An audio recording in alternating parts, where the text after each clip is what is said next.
Our purpose here is for everyone to be able to fully engage. And so if you need us to slow down, if you need us to explain what's going on with something, please feel free to do so. We're happy to do it. And if you're a parliamentary rock star and you know all the ins and outs of Robert's rules, please use your powers for good.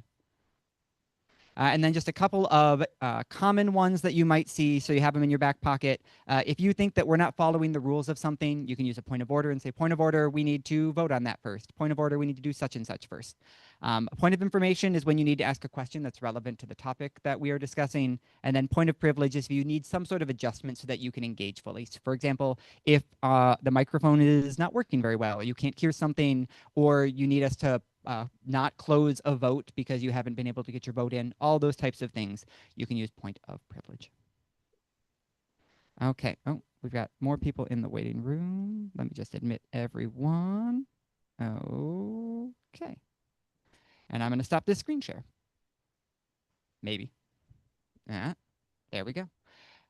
Okay, our agenda for the first point of order that I need to do is to check in with Liam to see if we've reached quorum. I'm guessing with the number of people in the room that we have. Excellent. Thank you all. Next up is approval of the agenda. So for people online, I'm going to throw the agenda link into the chat. And if you are here in person, hopefully you checked it out beforehand, and I'll scan through it real quick for you as we do this. Here is our agenda for the evening. We'll be doing a quick chair report from me. We're going to have a legislative session debrief with our 3 reps and senator. We have lots of candidate intros, some PCO appointments, and then 2 resolutions to vote on. I would like to make one amendment to the agenda, which is to add Chris Roberts to the candidate introductions. So in order, if people would be open to that, I would entertain a motion that we add Chris Roberts to the agenda through unanimous consent. Okay, Derek motions, and we have got a second. Any opposed? Any opposed? Any opposed? Okay, I'm gonna add.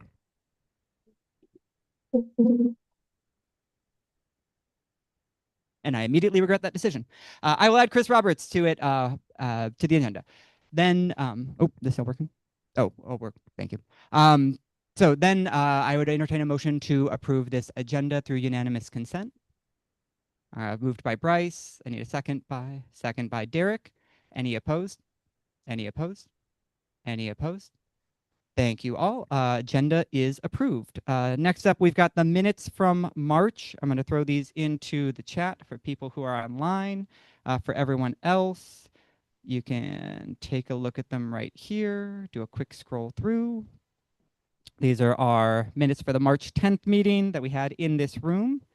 Yes, Bryce. Yes. Someone should. There we go. Thank you. And then really quick, let me make Frederic a co-host so that he, oh, I can't do that. Liam will do it. Liam, Frederic's in the chat, so, or in now, so, okay, perfect. These are our minutes for March, and I would move that we would approve these through unanimous, I'm sorry, I'd entertain a motion to approve these by unanimous consent. Thank you, Derek. Is there a second? Second. Any opposed? Any opposed? Any opposed? Okay, minutes for March are approved. Okay, chair report, couple of things from me before we get into all of our exciting stuff. Our monthly social is on Thursday.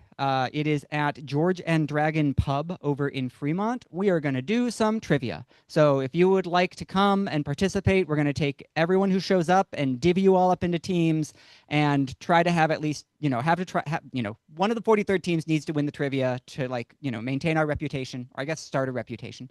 But we're trying to mix up the socials this year. And so we're going to give trivia a shot and see how it goes. If you can join us on Thursday, please do so. Our May social is going to be on May 9th. It'll be from 2 to 4 p.m. and it is going to be a community cleanup. So we're going to be working with the group that generally does like the Cap Hill cleanup. the Cal Anderson Park cleanups, and they do other cleanups around Capitol Hill. So we'll be doing that from 2 to 4 on Saturday, May 9th.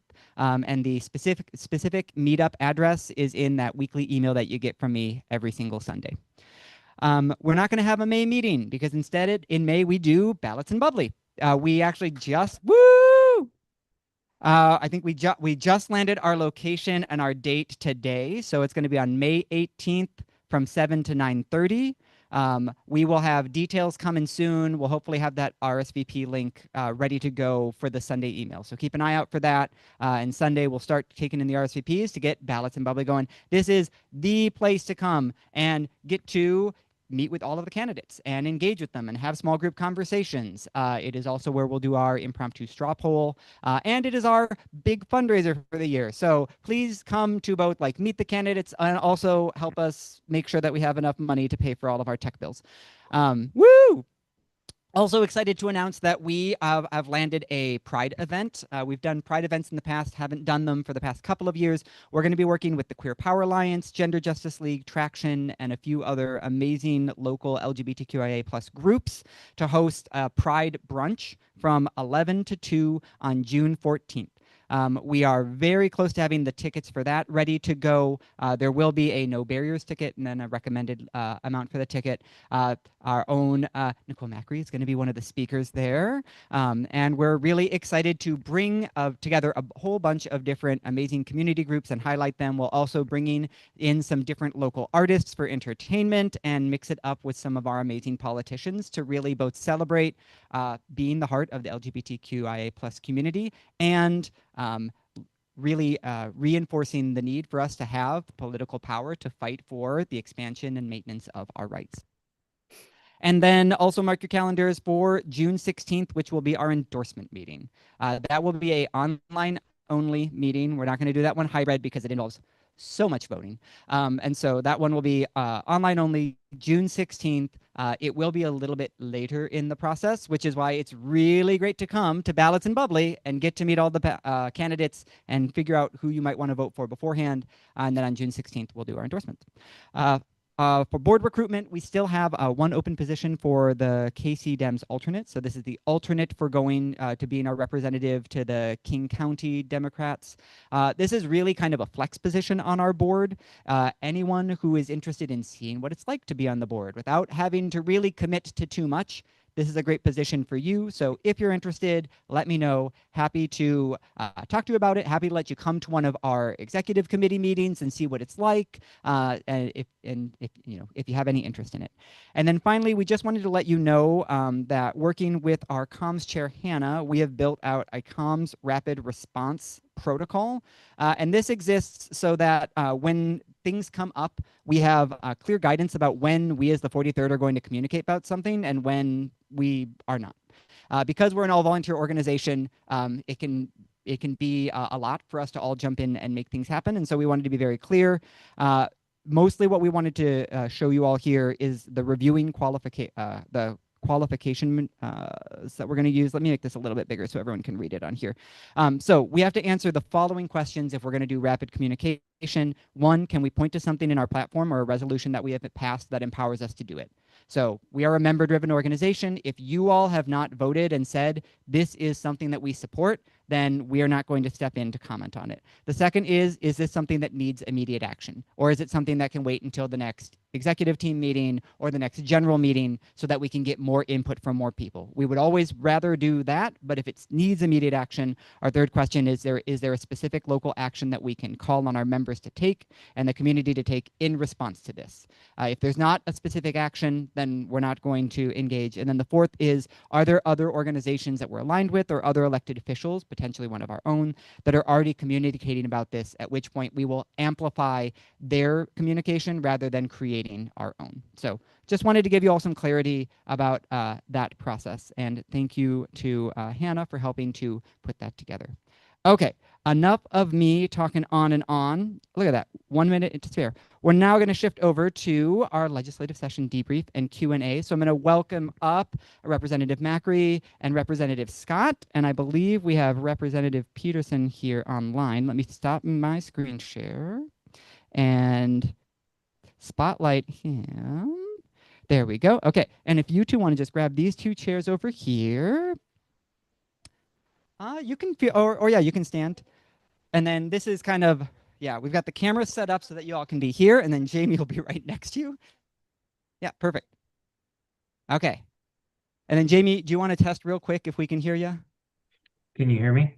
Perfect. Okay, wonderful. With that, I will hand it over to the three of you. Thank you all for making time this evening to join us. Thank you. Thank you, Ryan. Thank you. Thank you, Ryan. Ryan's amazing. Yeah.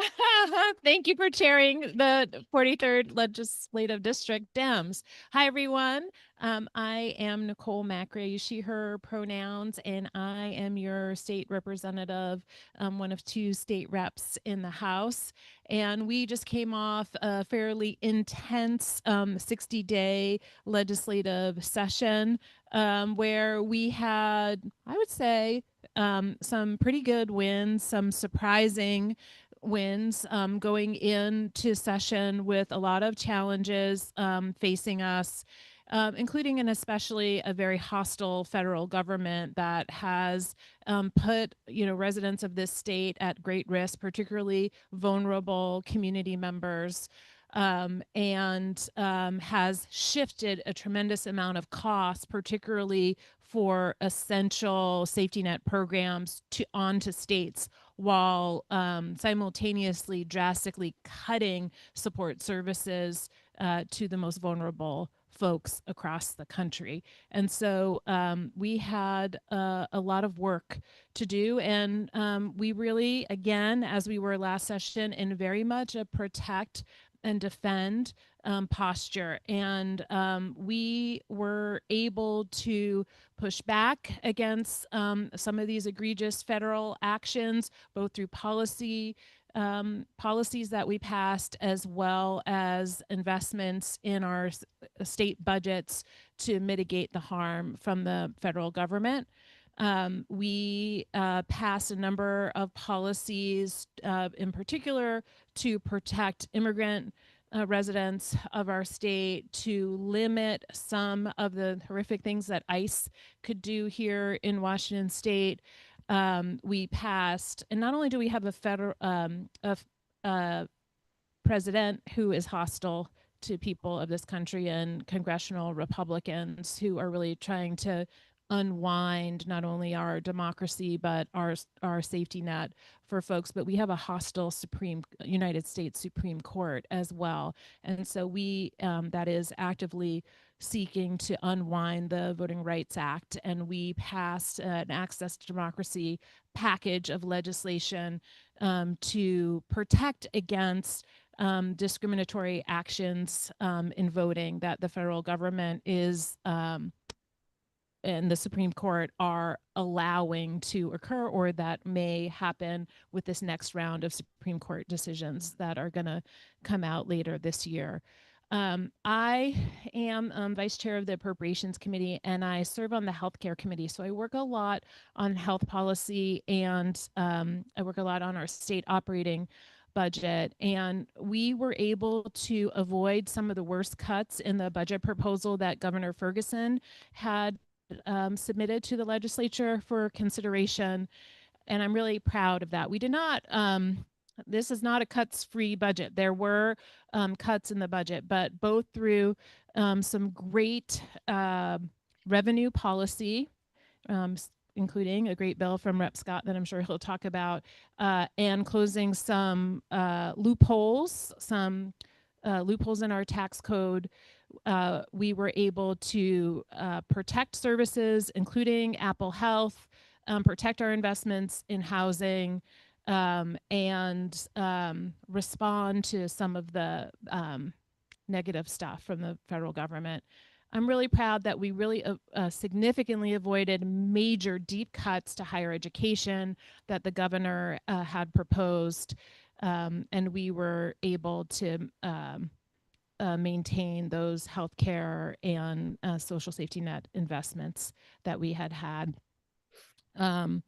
You all have heard that there were cuts to the budget, including in areas where we had made great strides in recent years, changing our formula for attendance related payments in childcare that will have negative impacts on where we will go in terms of childcare investments, and we have great amount of work to do there.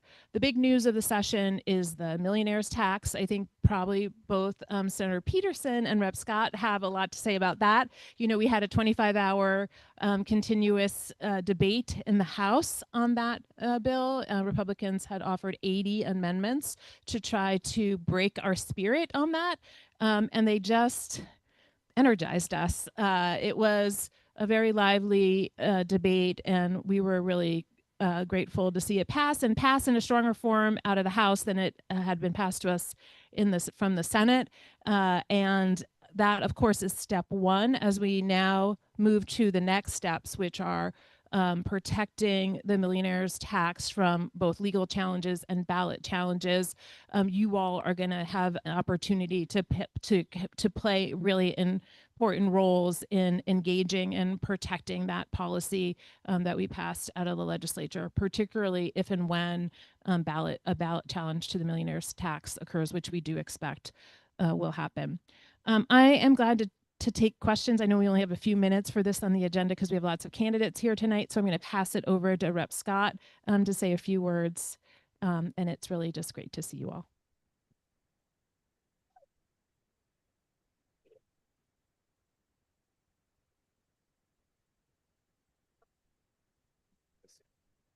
Oh, well, he should come first.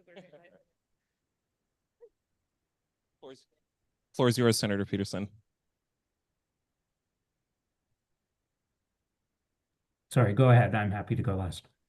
Absolutely. Well, so I think of this legislative session in a lot of ways in terms of pluses and deltas.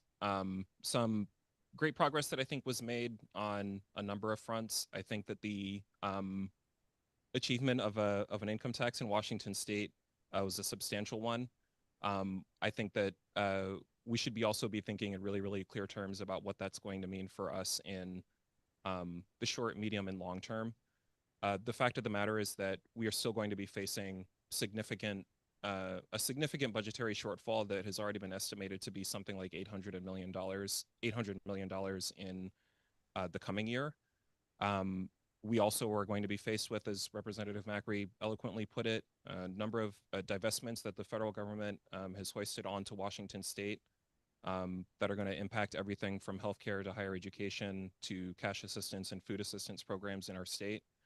And all of this is happening, of course, in the same context that we are seeing obscene amounts of wealth continue to be accumulated, developed, hoarded by some of the wealthiest individuals and especially the wealthiest corporations in human history, many of whom are seated right here in Washington State. I do feel that it's kind of incumbent on me in a lot of ways to point out what some of the challenges or headwinds are. I went to Olympia a couple of years ago as the first open socialist to serve in the body since 1914. And I do think socialists make really, really great combatants, but poor cheerleaders.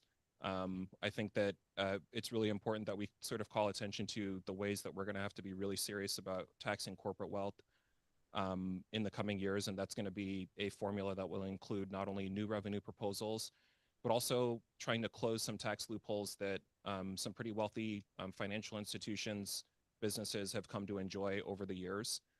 I would honestly have to say that speaking from the standpoint of, Representative Macri had been working on a rent stabilization proposal for, I think it was 8 sessions before it passed. And that's, I think, illustrates some of the scale, the stamina that it takes to really see through major policy wins. What I discovered is that is very, very true for major revenue proposals. We had a payroll tax bill that I believe was pretty popular in this district. If anybody here believes in taxing major corporations to fund basic services, now's a good time to put your hand up and say you think that's a good idea. And if we had this many hands up in one legislative chamber or another, maybe we would have gotten a bill that passed out of the House Finance Committee. So what I discovered pretty early was that it actually helps as much to think about it in terms of playing defense as offense. Offense is the really big splashy revenue proposals, payroll taxes, wealth taxes, things that are going to increase investments in programs that we know we care a lot about.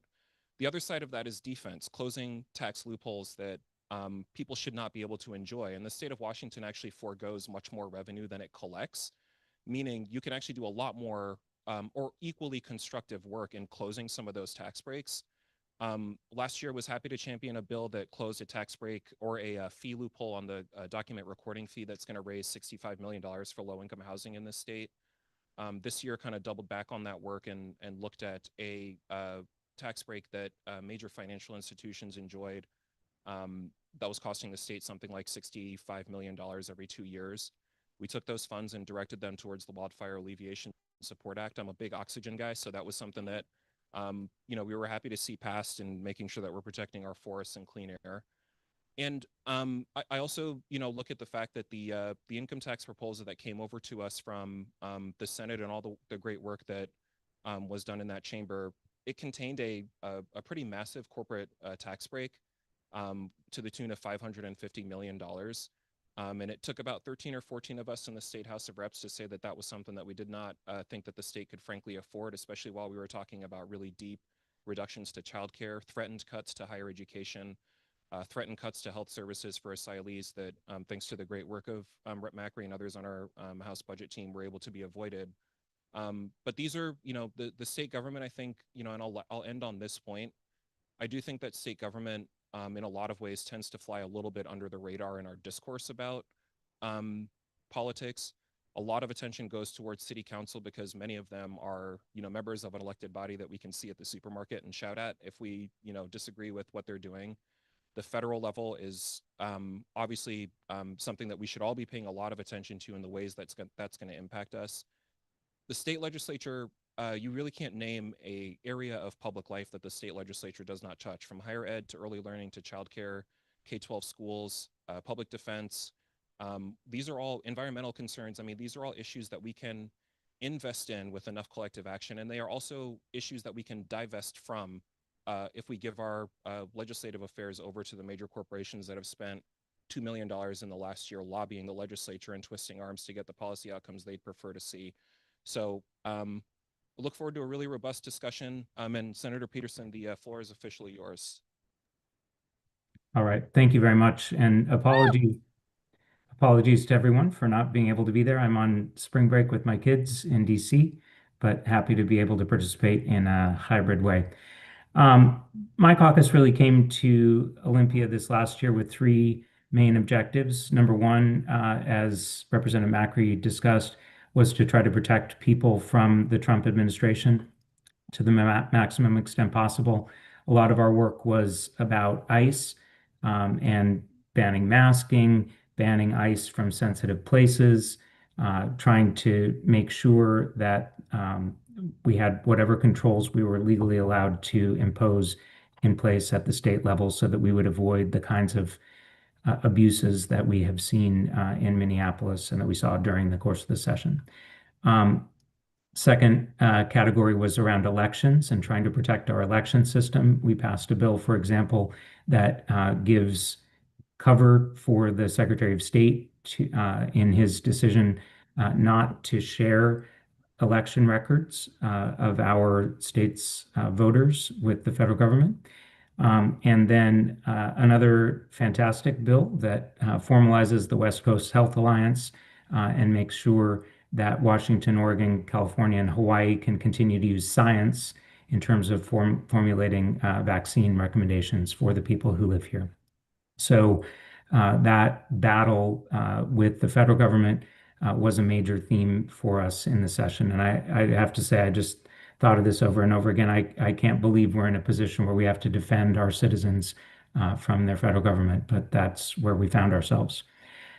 Second piece of our work was to correct a pretty significant shortfall in our state budget that had developed over the last year, and that's almost entirely due to actions that Representative Macri was describing in the federal budget and the passage of H.R. 1 that really destabilized our economy and then destabilized our revenue base. So we did some good work there, including the closure of the loophole for data centers and another loophole about pharmaceutical warehousing. So, I think, and the bill that Representative Scott mentioned that he worked on, we were also super happy to get and pass so that we have some more money for wildfire resilience. Over the 4-year budget, the reason that we were able to balance the budget and the governor had not been able to was because of the big work of the session, which was the millionaire's tax proposal.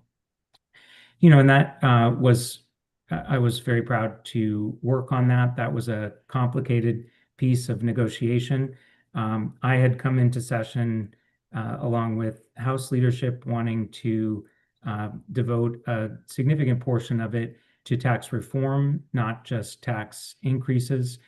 So Representative Fitzgibbon and Speaker Jenkins and I had made a commitment that somewhere between 25 and 40% of the bill in the end would go to reducing more regressive taxes on working people.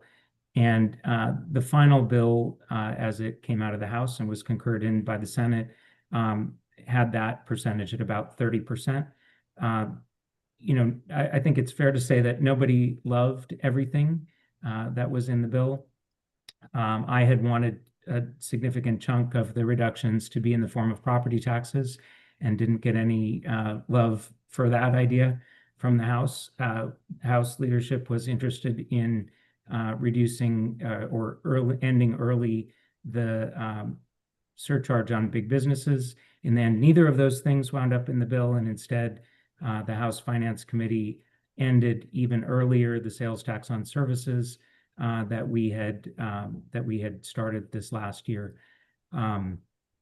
But I think we can be very proud that this 9.9% tax on income over $1 million will produce roughly $3.5 billion of revenue every year, starting in 2029. And that there are significant tax reductions that working people are going to enjoy, whether you're talking about baby and adult diapers, or the end of taxation of over-the-counter medicines, or grooming and hygiene products that people use, shampoo, toothpaste, suntan lotion.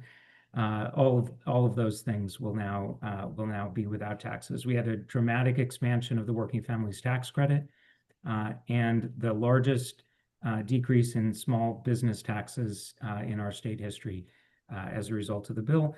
And then also added in the House was free school lunches for all kids in the state. So I think it really was a group effort, and the bill got better and better at every stage through the process. I am grateful to my House colleagues for all of the pain, suffering, and work that they put in through that 25-hour marathon, which made our 3.5-hour debate look paltry by comparison.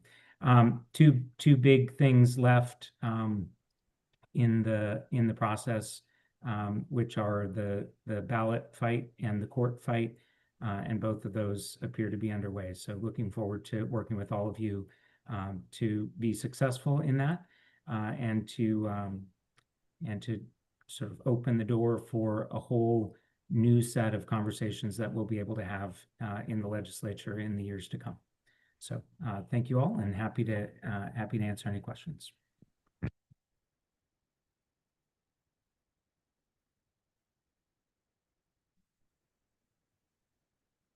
People hear me?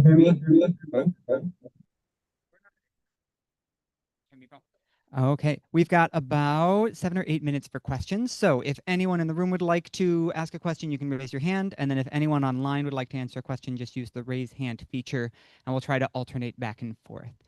And I'll hand it over to Rep. Macri. You get to choose.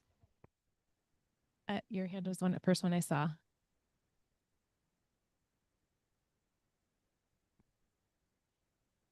I'll be the mic runner. My name is Beth Kogan. I'm a PCO at Ledge 43, a voter, a parent of education, and 3 students in Seattle Public Schools. And I love the millionaire tax. It feels like we've got half a bridge built, like it may not reach the other shore. There was a lot of advertisement through Washington State Senate Democrats and other places where education and healthcare were prominently advertised that millionaires tax is going to fund these. There's intentions within the millionaires tax, but nothing definite that those two particular items will be funded. So just the question of one, how are we going to make sure those particular items get funded if we do not get the millionaires tax any revenue coming in, or even if we do get it, we may not see those dollars for healthcare and education, K through 8 education. Thank you. I'm glad to take that one because I spent a lot of time on the state budget, as you know, and yeah, so that was by design. The dollars are going into the vast majority of the dollars coming in are going into the general fund. There's some dedicated funds that were set up, including for universal school lunches. Obviously, K-12 public education is our paramount duty and the number one expenditure out of the general fund. Healthcare is the second largest expenditure out of the general fund. And the pressure continues to build for funding both of those areas. So that is by design. Future legislatures, including the legislature coming in 2027, will have opportunities as we build that 4-year budget to make sure that we are doubling down on those promises that we made in the millionaires tax. To the question of like, what are we going to do if the millionaires tax doesn't happen? I'm not going to answer that question because we're going to work like hell to make sure that at the ballot and in the courts that we ensure that the millionaires tax is protected. That is our plan. And it is true that this is not the end all be all. This is not the only tax reform that we need to do. I think Rep. Scott spoke very eloquently about that. It moves us ahead in creating a more progressive tax code, but it certainly doesn't catapult us to the top of the list of states in terms of progressivity in our tax code. So more to come, particularly if we continue to elect Democrats to the legislature. Well, I think the spirit of this question, as well as the letter of it, I appreciate so much, because I think that people in the 43rd LD and perhaps in Washington State generally are going to feel some vertigo or some confusion in the coming years. The fact that there was a historic day-long floor debate was such a huge priority to get the income tax bill across the finish line. A bill that corrected a close to a century-long donut hole that we had in our tax code with respect to not being able to collect income taxes. Simultaneously, we are also as people in our state going to get ready or adjusted, hopefully maladjusted, to the idea of continued budgets that are centered on reductions. The cuts that were staved off to higher education this year, there's no guarantee that that's going to be something that we will be able to stave off next year. Continued cuts that will happen to childcare and early learning, in part as a result of an inheritance tax break that passed this year. So the reductions are going to be something that we're going to continue to see for at least the next year or two, at the same time that we had the major achievement of an income tax. This is why I think, as Rep. Macri had put it, it's very important for us to set our expectations and understand that what was accomplished this year was the beginning of a long fight that we're going to have to continue to have around taxing corporate and personal wealth. Anything short of that is going to be progressive window dressing, right? If we're going to be celebrated in major publications for the fact that we made this great progress and this great advance, at the same time that there are people who use low-income childcare programs that are going to see huge reductions, K-12 schools that are falling back. That was not really progress in substance. So that's going to be something we're going to have to be continually vigilant about, particularly over the next 2 years before we ever see actually any revenue from the income tax bill that was passed this year.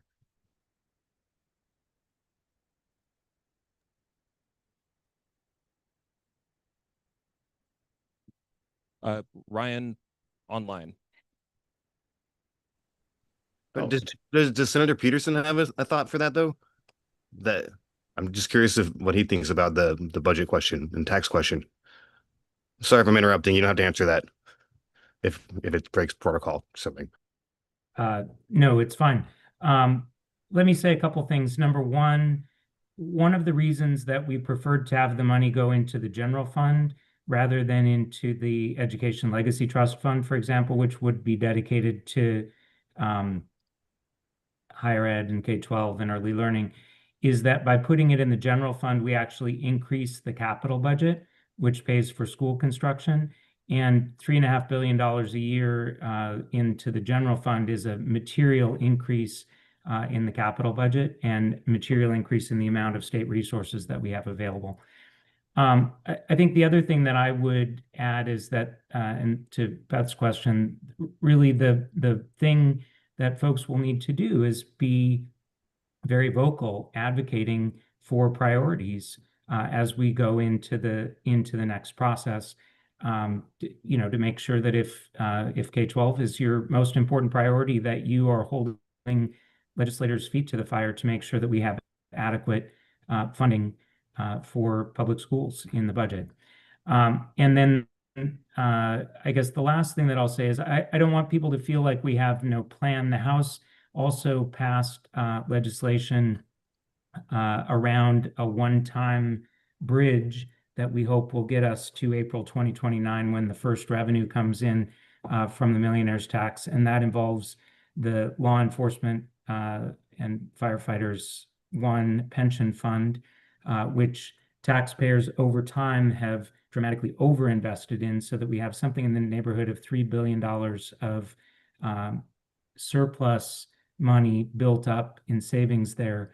And if we're successful at the ballot with the millionaire's tax, then I think we can probably feel good about having that money be the bridge for us that will help us get through.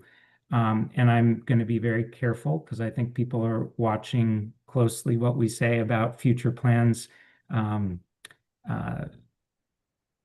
with respect to the campaign about retaining the millionaire's tax. So, but I absolutely and wholeheartedly agree that it would be very disappointing if that was the last piece of reform that we did. Thanks. Brian, online. Yeah, thank you, Representative Scott. Yeah, so I'm just wondering, we'll first start, I'm a nurse at Harborview, so, we are facing down budget issues due to the Medicaid cuts to everyone, to be honest. And we're a hospital that's highly dependent on Medicaid for our funding. We take care of the most vulnerable people in our state. So this is really personal to me. So, I'm curious, what it's going to take for the leadership of the state to fund the things that already exist fully, because fundamentally, we live in a state, in a country without universal healthcare, without free college. So why is it so hard for us to fund the things that do exist currently fully rather than expecting there to be cuts?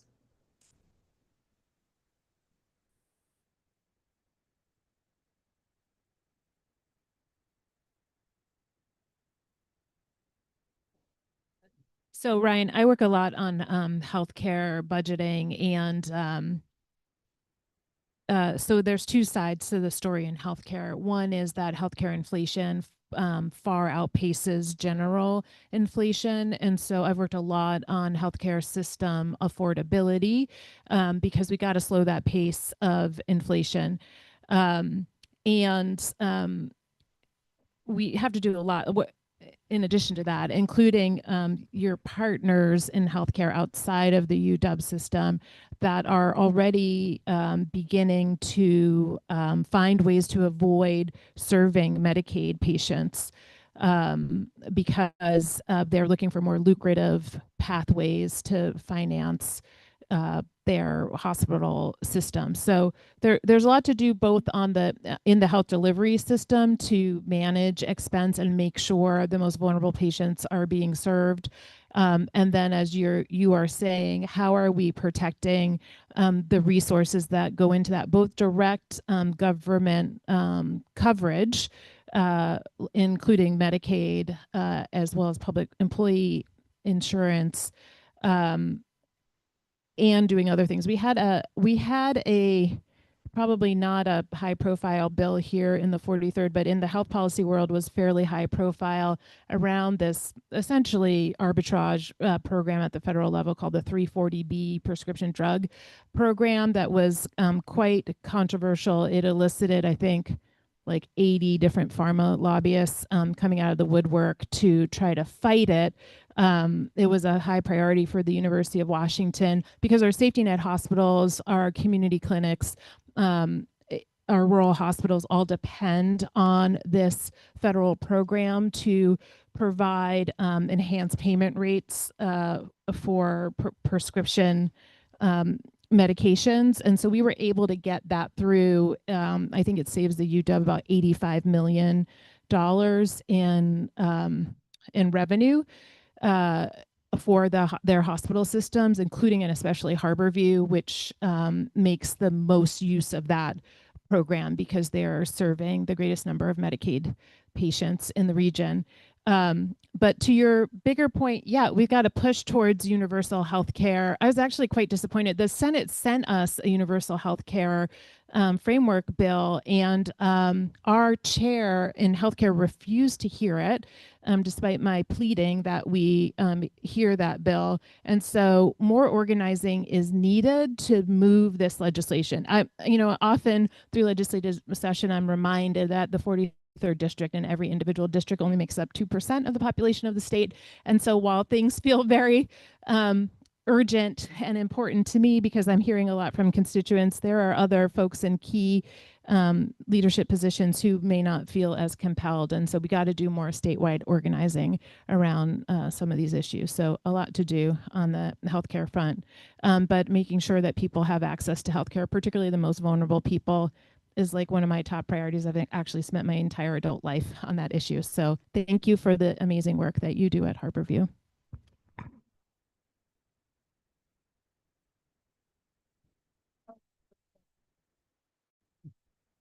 Senator Peterson, did you want to take this question at all?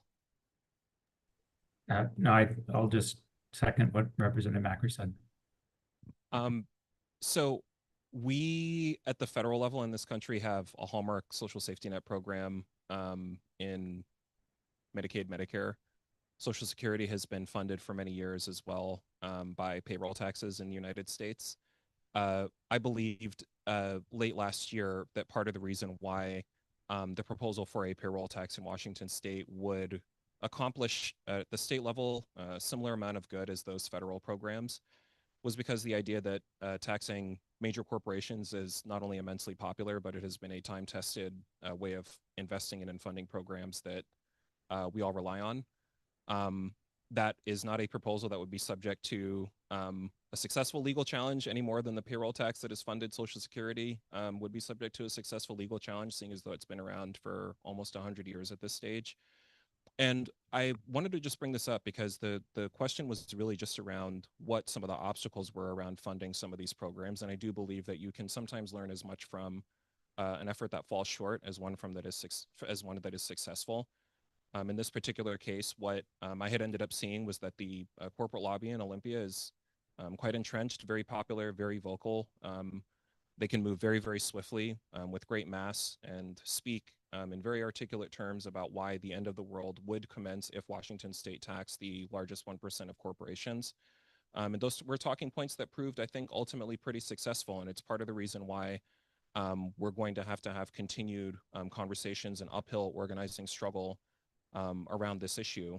We did not take care of the issue when I think there was quite a lot of momentum to do it. Now that there has been a lot of conversation around an income tax, a millionaire's tax, will subsequently, in a lot of ways, counterintuitively be somewhat even more difficult for some lawmakers of a centrist persuasion to develop the political capital, perhaps the courage that they might need to back that kind of proposal now that that would be the main entree as opposed to one of two or three options like it would have been this session. So I think that something that that Senator Peterson had said is on point. Half of it is the organizing strategy. It's the outside strategy.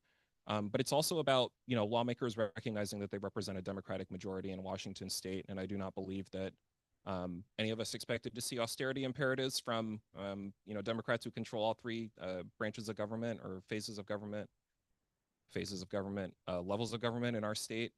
So I think it's time for us to recognize that we have the wind at our back on this issue and many others. And that's how I feel about it.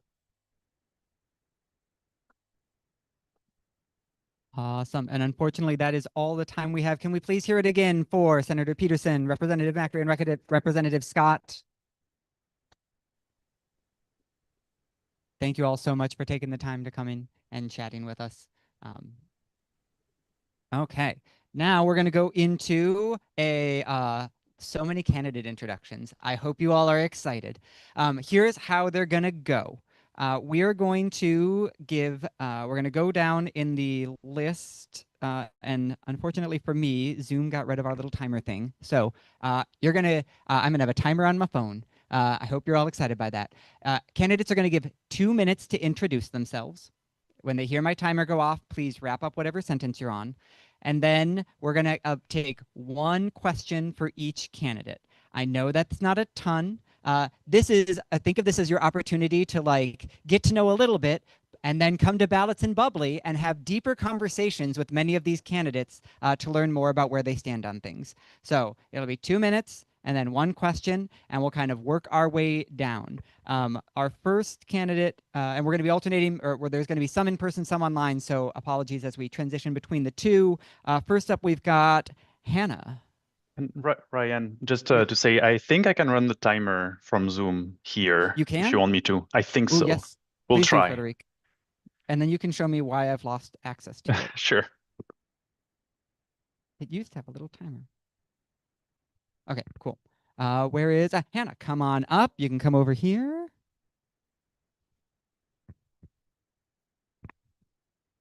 All right. Can everyone hear me online as well as in person? Great. Hello. My name is Hannah Sabio Howell, and I am running for the state Senate seat here in the 43rd District because I believe that our district and our state could be the best places in the nation to build our lives if we could afford to do that. I believe that we could make housing affordable, and abundant. We could make childcare universal, and that we could tax the ultra wealthy corporations in our state and Trump-proof our state to make that happen. But politics, as usual, won't get us there.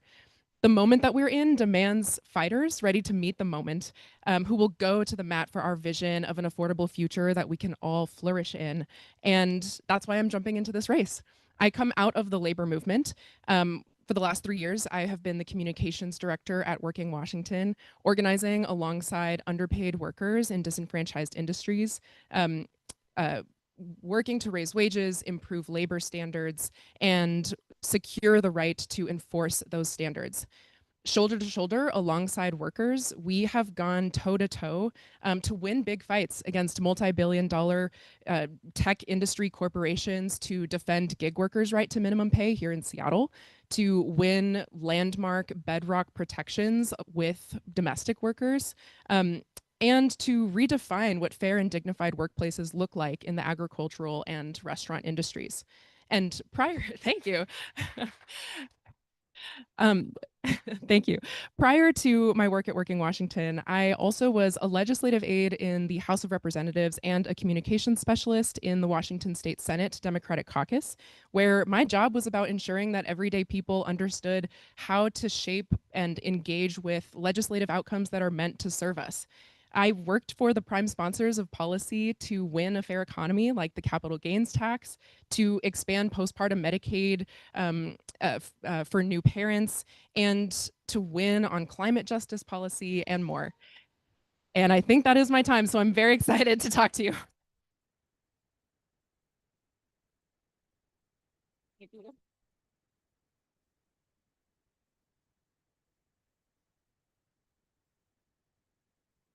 Oh, sure. Question online from Corey, you said? Great. Corey online.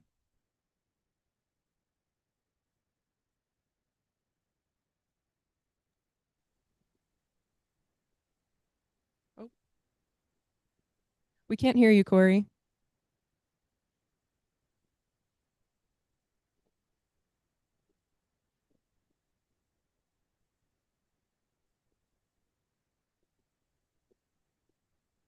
If you want, Corey, you could drop your question in the chat and we could read it out for folks here in the room.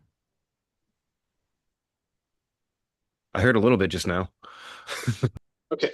Okay. I'm going to try and just be loud. I don't know what's going on with my microphone, but I know that we had a lot of tough negotiations with big business, with the regarding passage of like the millionaire's tax and other revenue priorities, and I know that some like more pragmatic voices will tell you, oh, we have to be careful not to upset employers and business in the state. How would you negotiate that as if you were our state senator?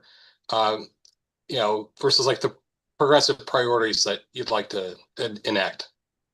Yeah, I appreciate that question. Like I referred to earlier, one of the big fights that organized workers across sectors, across the city, won here in Seattle against some of those entrenched corporate interests that you're mentioning was our fight to win and then defend from rollback the fair pay, basically minimum wage, in the gig work, food delivery gig economy, and that was a fight that demonstrated that organized people beat organized money. And when workers who are the experts of the challenges in those industries and the best people equipped to speak to the solutions in those industries, we can stand up to those same corporate interests that, heralding back to the fight for 15, will try to say that fair pay, dignified workplaces, requiring more of major employers will cause the sky to fall.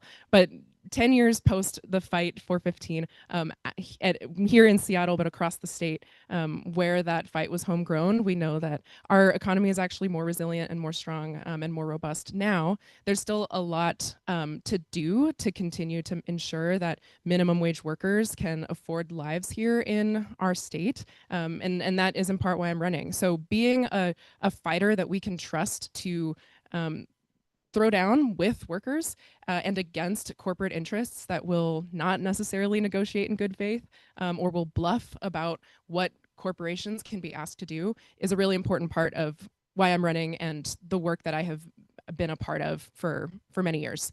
Thank you for that question, Corey. Thank you, Hannah. Okay, our next, and like I said, I wish we had more time. If you'd like to ask questions, Hannah's in the room, so please feel free to catch her at the end. Next up, we have Lisa Mannion, who I Hi, believe is everyone. on. Okay. I'm online. Let's, could you, okay, we'll get you spotlit. Let's see. Oop, move that one. There we go. Okay, go for it, Right. Lisa. Hello, everyone. I'm Lisa Mannion, and I'm running for re-election as your King County prosecuting attorney. It's so good to be here with the 43rd LD Dems to share with you some of the work I've been up to and then my goals for 2026 and beyond. You know, in my first term, we've reduced gun violence in all parts of King County for 2 years in a row. And the end of 2025 showed a remarkable 61% reduction in the number of shots fired in South King County and a 61% reduction in the number of juvenile crime victims. We still have important work to do. We also, as an office, eliminated our pandemic era backlog, and in fact, we now file our felony and juvenile cases within 30 days of law enforcement referral, the first in the history of our office. We right-sized the salary of 33 deputy prosecuting attorneys, all women who were being underpaid, and we have committed to a salary survey every 2 years to ensure that no one else gets left behind. And we also successfully protected more than $160 million in grant funds that the Trump administration tried to take away from King County. And instead, we have invested those dollars in affordable housing, public health, and transportation in all parts of King County. So when I look ahead to 2026 and beyond, you know, some of my goals are to effectively and meaningfully address human trafficking, not just what we see on Highway 99, where the exploitation of women and children is so visible, but also the trafficking that happens in illicit massage parlors and hidden brothels. I also hope to convince our governor and lawmaker to build a new approach to involuntary treatment at court, to build a therapeutic, collaborative model where everyone works together to get people in crisis the help they need as quickly as possible in the least restrictive means possible, before they become victims or perpetrators of harm. I would be honored to continue to serve as your King County prosecuting attorney and would welcome the support and endorsement of the 43rd LD Dems. Thank you. Awesome. Thank you, Lisa. Okay. I see a question here in the room. I'm going to go to the person who raised their hand first. Hates to be first. I have a question, which is, has your office received any complaints about federal officials, ICE, for example, illegally abducting someone, illegally arresting someone, striking someone? And if so, what action has your office taken? And I'm sorry to combine a third question. How can we know what's going into your office and what's coming out? Sure. We have not received any complaints or referrals relating to the unlawful action of federal agents. However, I am in touch with a network of prosecutors from around the country, including my friends John Choi and Mary Moriarty in St. Paul, Minnesota and Minneapolis, Minnesota, and we have traded notes and briefing. We're also working closely with our King County Independent Investigation Team, which investigates use of force cases at the local level, because there's two parts to this. First, we have to take control of the investigation, and then there's all the litigation that happens. There is no one in King County that is above the law, including federal agents, and I am committed to prosecuting those who commit harm against our residents here in King County. And then how you will know is, one, if we do receive any complaint of someone committing, a federal agent committing harm or unlawful action, we will talk about it. But I also have a public-facing data dashboard. We were the first prosecutor's office in the state, and we're among a handful of those in the United States where our information is openly available on our website. So.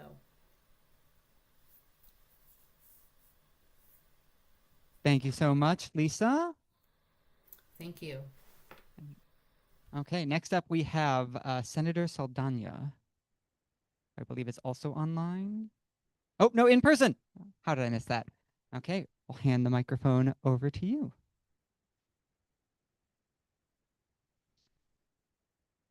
Great. Well, good evening, everyone in the 43rd. So nice to see you all.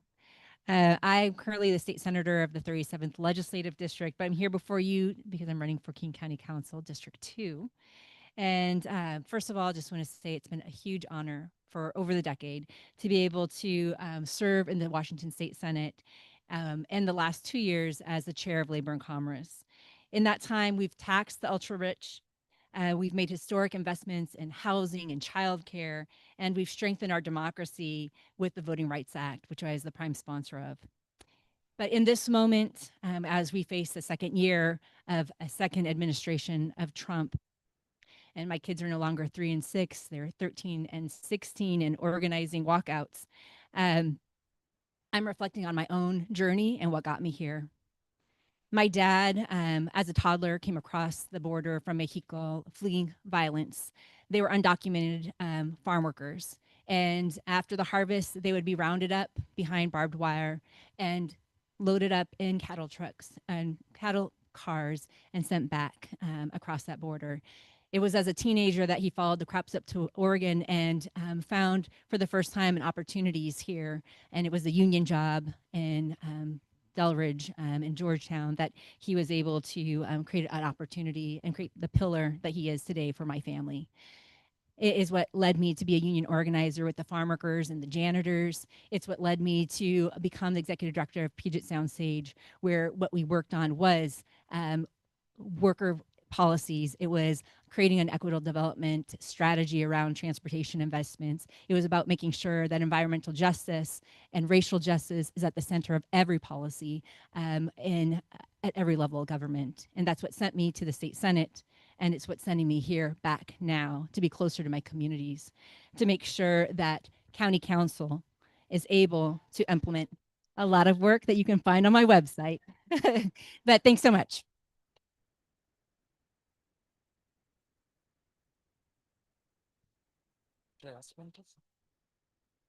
Any questions?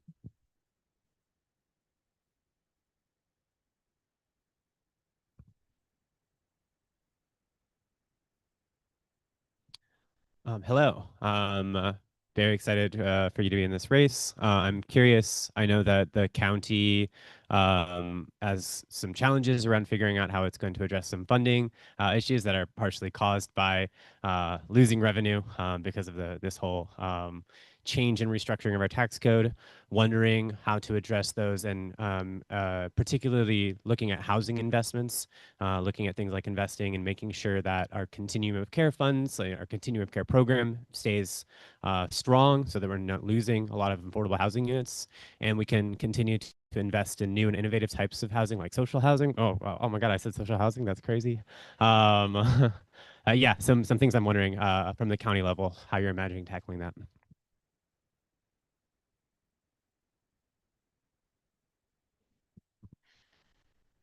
Well, good long question. So I think a couple of things. One is making sure that we actually leading with equity. When budgets are hard, it's where you show your values. The second is that I am the person that's bringing a decade of deep relationships with the current legislature and making sure that we are strategic as a county, partnering with workers, partnering with community to make sure that we have a strategy to actually push because the county has not been very effective at leveraging and working down in Olympia. So that will be a piece of it. I mean, I think what I'll say about housing on terms of one specific thing is making sure that the revenues that we have at the county are as flexible as possible. I worked with the communities that are working on equitable development to change statutes last year to make our short-term rental revenues that we have more flexible so that we actually really get impactful housing, not just cookie cutter housing, but ones that are actually anchoring communities and addressing displacement.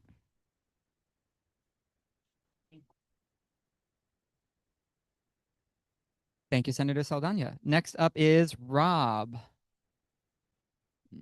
Woo! We can cheer for all the candidates when they come up. They're running for office. They deserve some support. Thank you, friends. Hi, I'm Rob Foxkern, and I'm running for King County Assessor. I grew up here. I'm a proud graduate of the Seattle Public Schools. I graduated from the University of Washington. My great-grandmother actually grew up in a lovely green home on 14th and Thomas, just a few blocks away from here. This is home. And whether you rent or own your home, property taxes and costs keep rising. Property taxes are a part of that story. How does the assessor play into this? Well, the assessor doesn't set your tax rate, but they do determine the value of every property in the county. That value plays a major role in what you end up paying. That's why I'm running. I'm not a politician, but I am a leader and an expert in my very specific field. I currently serve as the senior appraiser for the city of Seattle, where I also proudly serve as a shop steward in my union Protect 17. Additionally, I have served for the past 3 years as a hearing examiner on the King County Board of Appeals and Equalization. That's where folks go to get their property taxes actually appealed. It's on that board where I saw, unfortunately, how the system works. And that system is that wealthy landowners and large corporations pay teams of experts to come in and clear the very high bar that normal folks can't clear to get their property taxes effectively slashed and shift that tax burden onto all of your shoulders. Commercial property tax rates are remarkably low in King County, 51st out of the 53, according to the Lincoln Institute of Land Policy. This is a highly technical office, and we need somebody who understands these issues and can solve these problems. My campaign is pushing for 3 core shifts. First, modernized payments, monthly payments to allow people to actually budget. Second, universal homestead exemption, prioritizing people's primary residences to ensure that they can receive a significant tax exemption on their homes so people don't get taxed out of their neighborhoods. People over property, Rob Foxkern, running for King County Assessor. I would appreciate your support.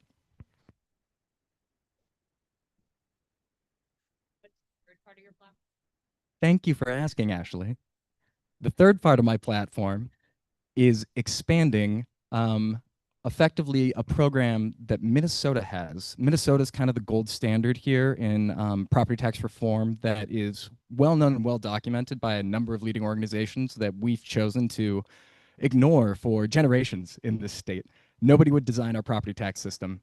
We are an absolute minority in the country in terms of the system that we've created. And that third goal would be to utilize an existing program like the Working Families Tax Credit, but instead of just providing people a tax credit for sales tax, providing renters who also pay property taxes a direct tax credit, jumping the landlords, removing them from the equation, and making sure that that money actually goes back to the people. In Minnesota, renters got $2,600 back. We should be able to do something like that.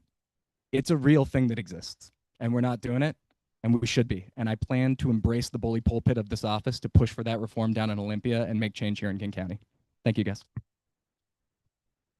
Thank you, Rob.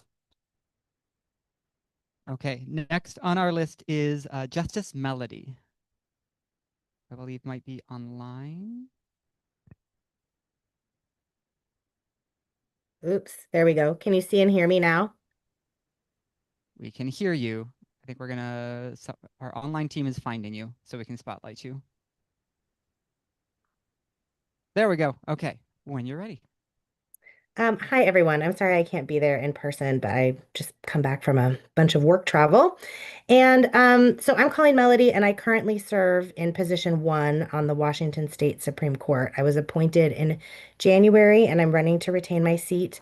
I was appointed after an entire career as a civil rights lawyer. So my first job was with the U.S. Justice Department, working under Attorney General Eric Holder to enforce federal civil rights laws. And then I came home in 2015 to Washington to build the Civil Rights Division in the Washington State Attorney General's office, where I stayed for 11 years. And in that job, we did a lot of work to hold the federal government accountable to the rule of law. The Muslim travel ban case was mine. The case to challenge the president's attempt to cancel deferred action for childhood arrivals. We challenged the sort of monstrous family separation policy. And most recently, before leaving to take the bench, the birthright citizenship case was my case too. And so we did a lot of that work to keep the government accountable to the rights of Washingtonians and the rule of law. But even more importantly, we did work to uphold state law because in Washington, state law is more protective almost all the time of your rights, whether that's your rights at work or at home, in credit, in insurance, in the consumer marketplace. And so we did cases in every corner of the state, traveling all over to every county, meeting with groups and trying to help understand what issues those communities were facing. And so I'm running now, and I sought this appointment because state courts are a cornerstone of our democracy, and those institutions are being tested in ways that they never have before. And so it's just so, so important to me that our state courts be independent, be excellent, to treat everyone fairly, to be true public servants, and to increase access to justice for all. And so those are the things that I'm focused on and working on. And I would be proud and honored to have your endorsement. Okay, question from the audience.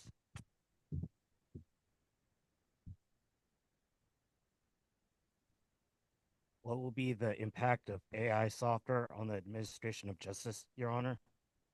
So it's going to be significant. And we're working hard. We're not hiding from it at all because there are both opportunities to really use technology to expand access to justice, especially for people who, for whom it's difficult to get to court because they're working or because they live in a rural place or because they don't have transportation, right? And AI can both be helpful in helping build out kind of some of those opportunities. And it also is a risk because you want a human making decisions in judicial cases. You do not want a robot deciding, the cases about your rights or your obligations. And so we just sent 3 of the justices to Stanford to a judicial institute that was all focused on AI in courts.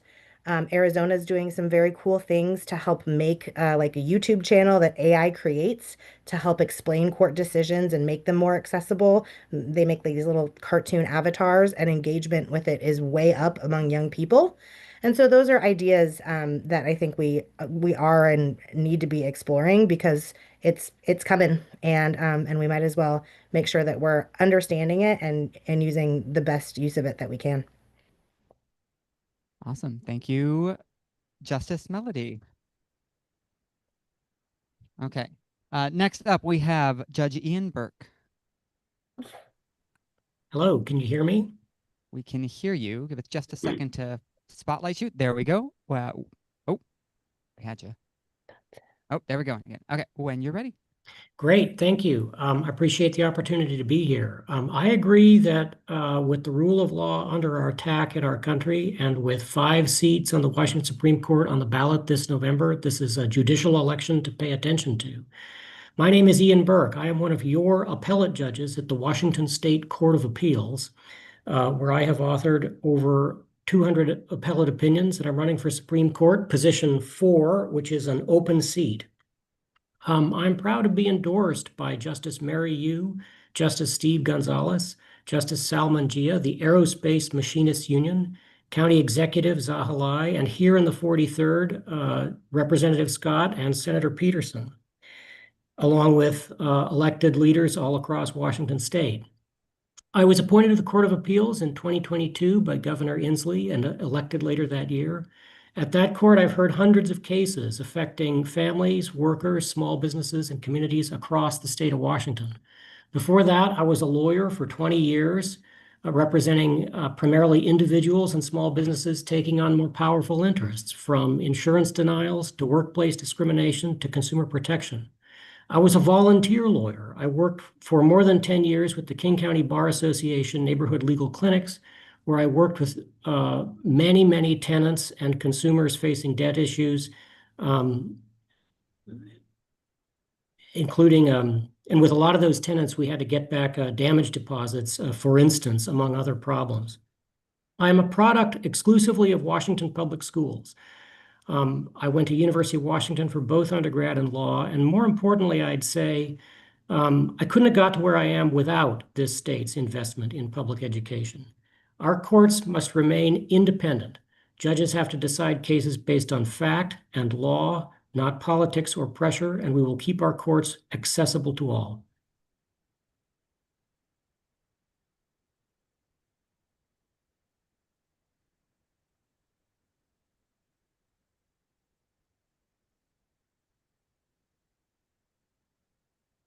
Testing. Is income property? Why or why not? Great question and a timely one.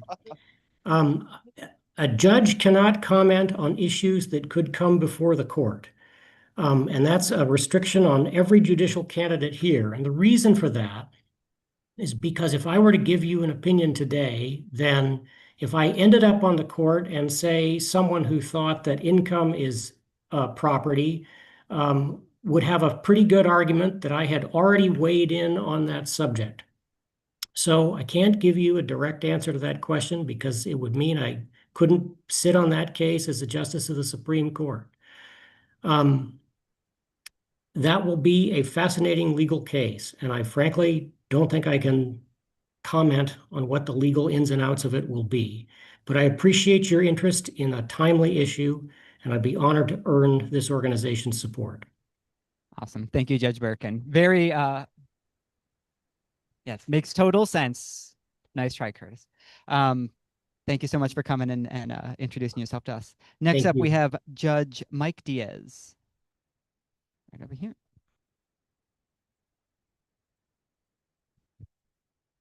Hi, everybody. My name is Mike Diaz. I'm a judge on the Court of Appeals, and I'm a candidate for the state Supreme Court, position number 3. Actually, this is my home district, the 43rd. I've lived here for 20 years, but let me take you back in time. I'm a Latino immigrant. I immigrated here from Peru to Seattle, to the working class neighborhoods of Seattle, first Ballard back when it was working class, and down to White Center for junior high and high school. I'll take you back even further in time. My dad was raised in the slums of Lima, Peru. He lived in an adobe hut, dirt floor, single teenage mom. When he got here, he washed dishes. He was a janitor. He cleaned some of the buildings I worked in later as a lawyer. My mom stocked shelves at Safeway, and she also was a seamstress in Belltown when Belltown had industry. She went to UW, worked for Seattle Public Schools for 25 years. I can honestly say with a straight face, my family and I have lived a version of the American dream, which is under attack right now. And that the core of that dream for me has been gratitude to this country that gave us so many opportunities. So I was honored to serve this country and literally represent the United States in federal court as a federal civil rights lawyer for over a decade at the U.S. Attorney's Office, where I fought to defend the rights and freedoms of everybody, including the most vulnerable. And that included bringing cases like against the Seattle Police Department for patterns of practice of excessive force. For that work, President Obama nominated me to be a federal judge in 2016. I got McConnelled. The nomination didn't go anywhere. And Governor Inslee then appointed me to be a trial court judge, where I served and presided over dozens of trials over 5 years. He then appointed me again to my present position in the Court of Appeals, where I've authored over 200 opinions. I'm the only candidate in this race who has both trial court and appellate court experience. And I would bring that experience to the court. So why do I want to do this? I want to do this to protect the rule of law, A, and B, to open up the courts, to continue to open up the courts to all people, regardless of race, ethnicity, gender, those things I defended as a civil rights lawyer, so that I can pass on the immigrants' American dream to the next generation of Washingtonians, wherever they come from. So with that, thank you.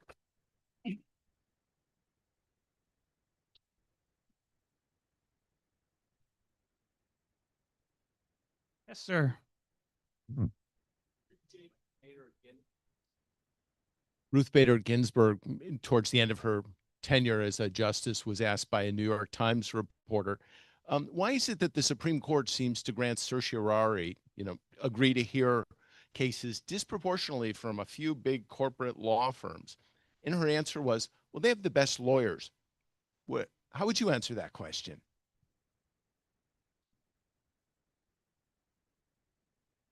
I'd say the rule of law means many things to many people. For me, there's a saying from Texas that our courts at its best is where the smallest dog can lift its leg on the tallest tree.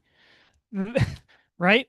And who do we need? Who allows them to lift their legs? It is public interest lawyers. It's government lawyers. It's lawyers like Justice Melody, like you heard before. It's lawyers at the Civil Rights Unit, like I founded at the U.S. Attorney's Office. It's those people who are not in it, not for the money, but for the passion and for the justice of the cause. And there's always going to be people like that, as long as we give them the opportunities that I had as an immigrant who came with nothing to this country. If we have that, and we have the rule of law, and we have a welcoming community, we can continue to fight those fights. And I've done it for over 20 years in public service, and I hope to earn your endorsement so I can continue to do it at the state Supreme Court. So thank you, sir, for the question. And thanks, everybody. Thank you, Judge Diaz. Next is Judge Sean O'Donnell. Coming down from the back. Yes, everyone continue to clap.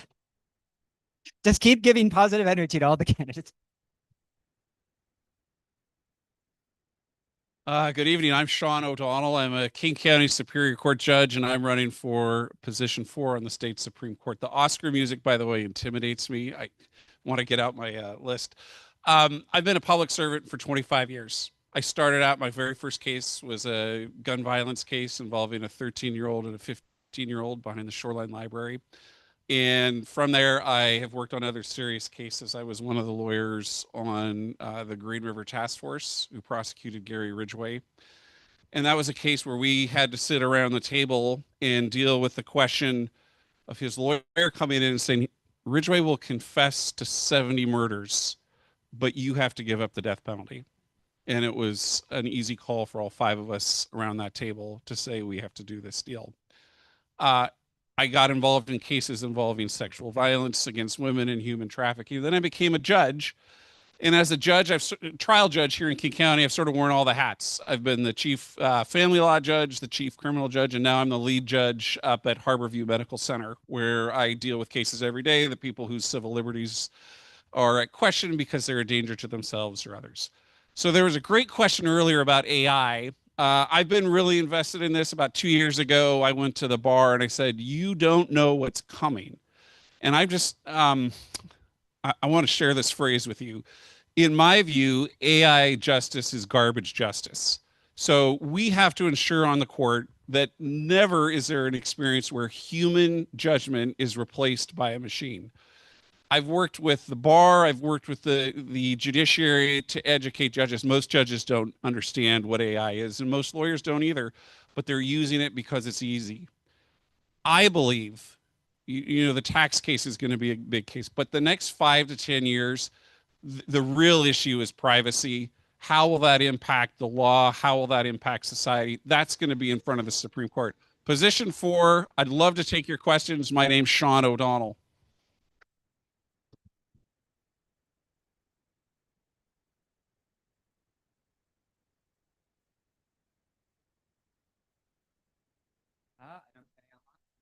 Thank you so much. Thank you. Oh, got one. Oh, Derek, you're all in the back. It's a good thing I got these long legs.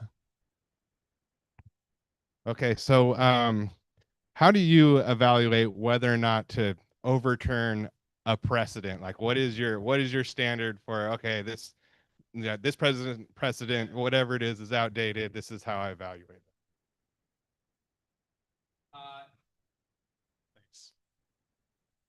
So there's in the legal world, we all talk about legal tests, right? There's this pretty straightforward test we use in Washington, and it's consistent with other states.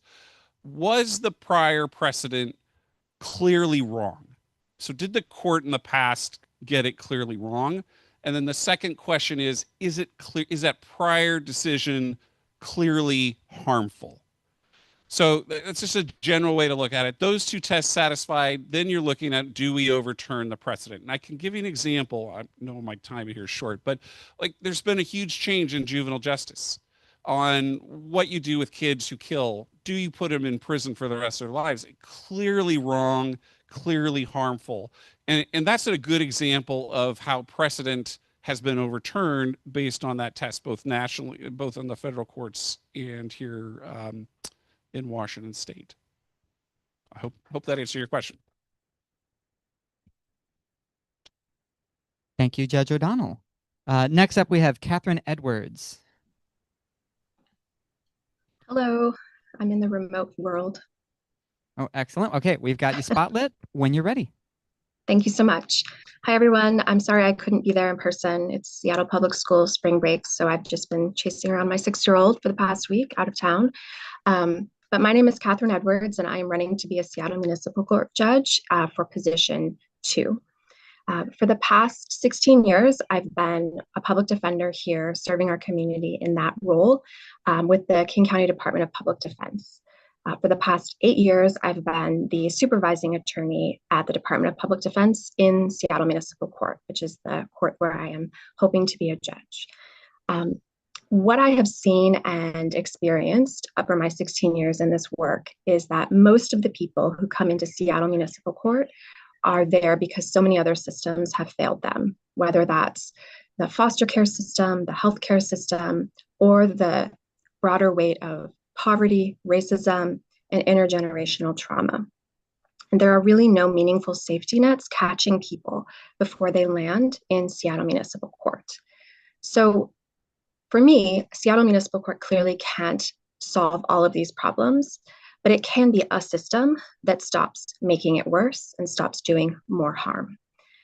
I want to be a part of a court that actually provides services to our community that address the root causes of behaviors, programs that actually redirect people away from the criminal legal system, and a part of a court that is accountable to our community. And that means to me being honest about what works and what does not in these spaces.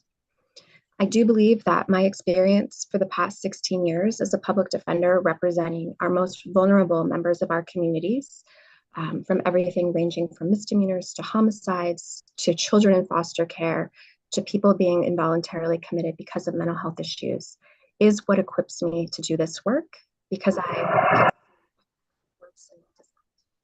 Thank you. Thank you, Catherine. Do we have a question in the room? Okay.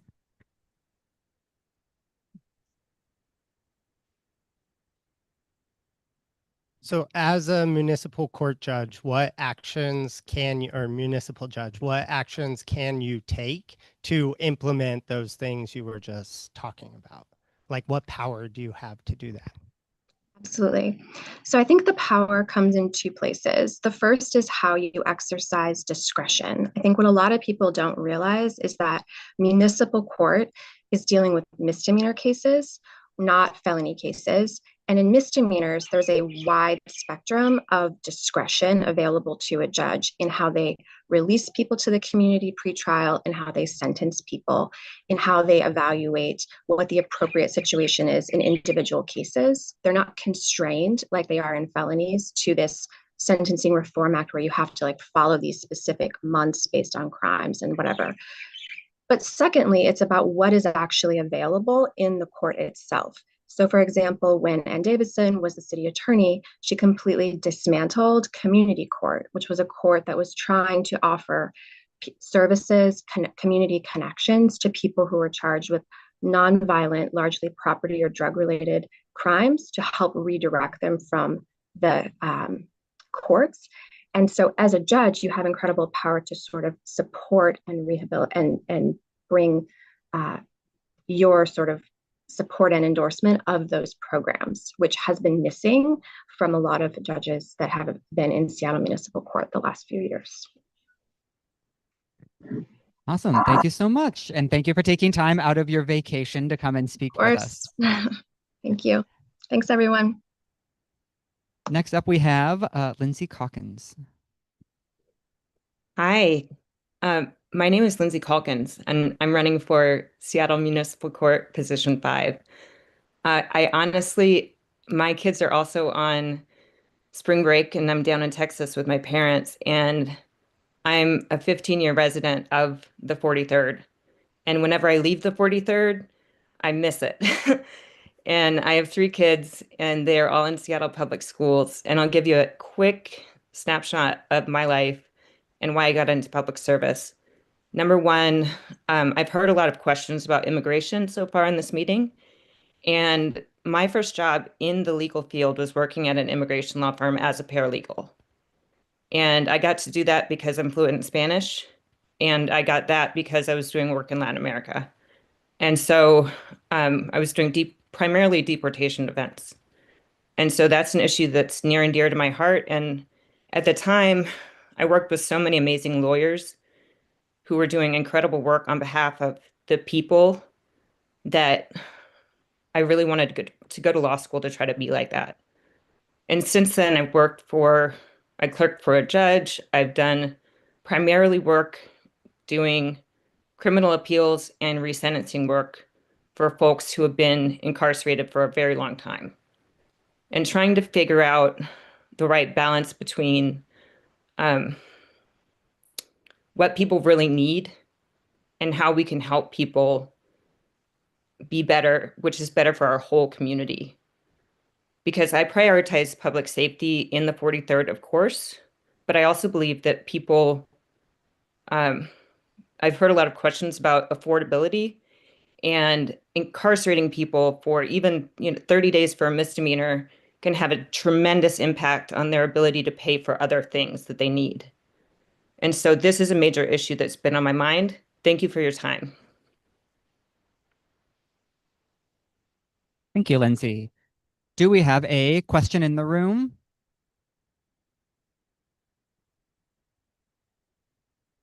Okay.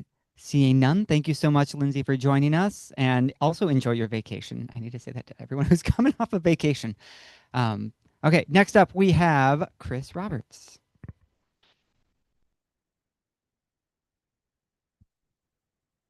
Good evening, Democrats. I'm Chris Roberts. I'm running for King County Assessor. I'm chair of the 32nd Legislative District Democrats, and thank you, and a member of the Choctaw Nation of Oklahoma. For the last 17 years, I've served on the Shoreline City Council, where we've been a leader in adopting progressive policies, building housing, standing up for the most vulnerable, and championing the diversity in our community. I believe we need trusted, proven leaders in all elected offices. Today, I'm running for assessor to prioritize equity, fairness, and transparency. Specifically, we need to maintain the excellence of the department, ensure that the properties are appraised fairly and uniformly, and to prioritize outreach to all communities to help people stay in their homes. I've heard from people during this campaign about people who've waited on the phone for hours or have had to wait 12, 18 months to have their property tax exemption approved. That is unacceptable, and in this county, we need to do better. I'm proud to be endorsed by in this position by Executive Zahalai, Councilmember Teresa Mosqueda, Councilmember Alexis Mercedes Rink, and former Assessor Lloyd Hara, and over 130 elected officials, current and former elected officials around the county. I appreciate your support. I'm Chris Roberts. I'm running for King County Assessor.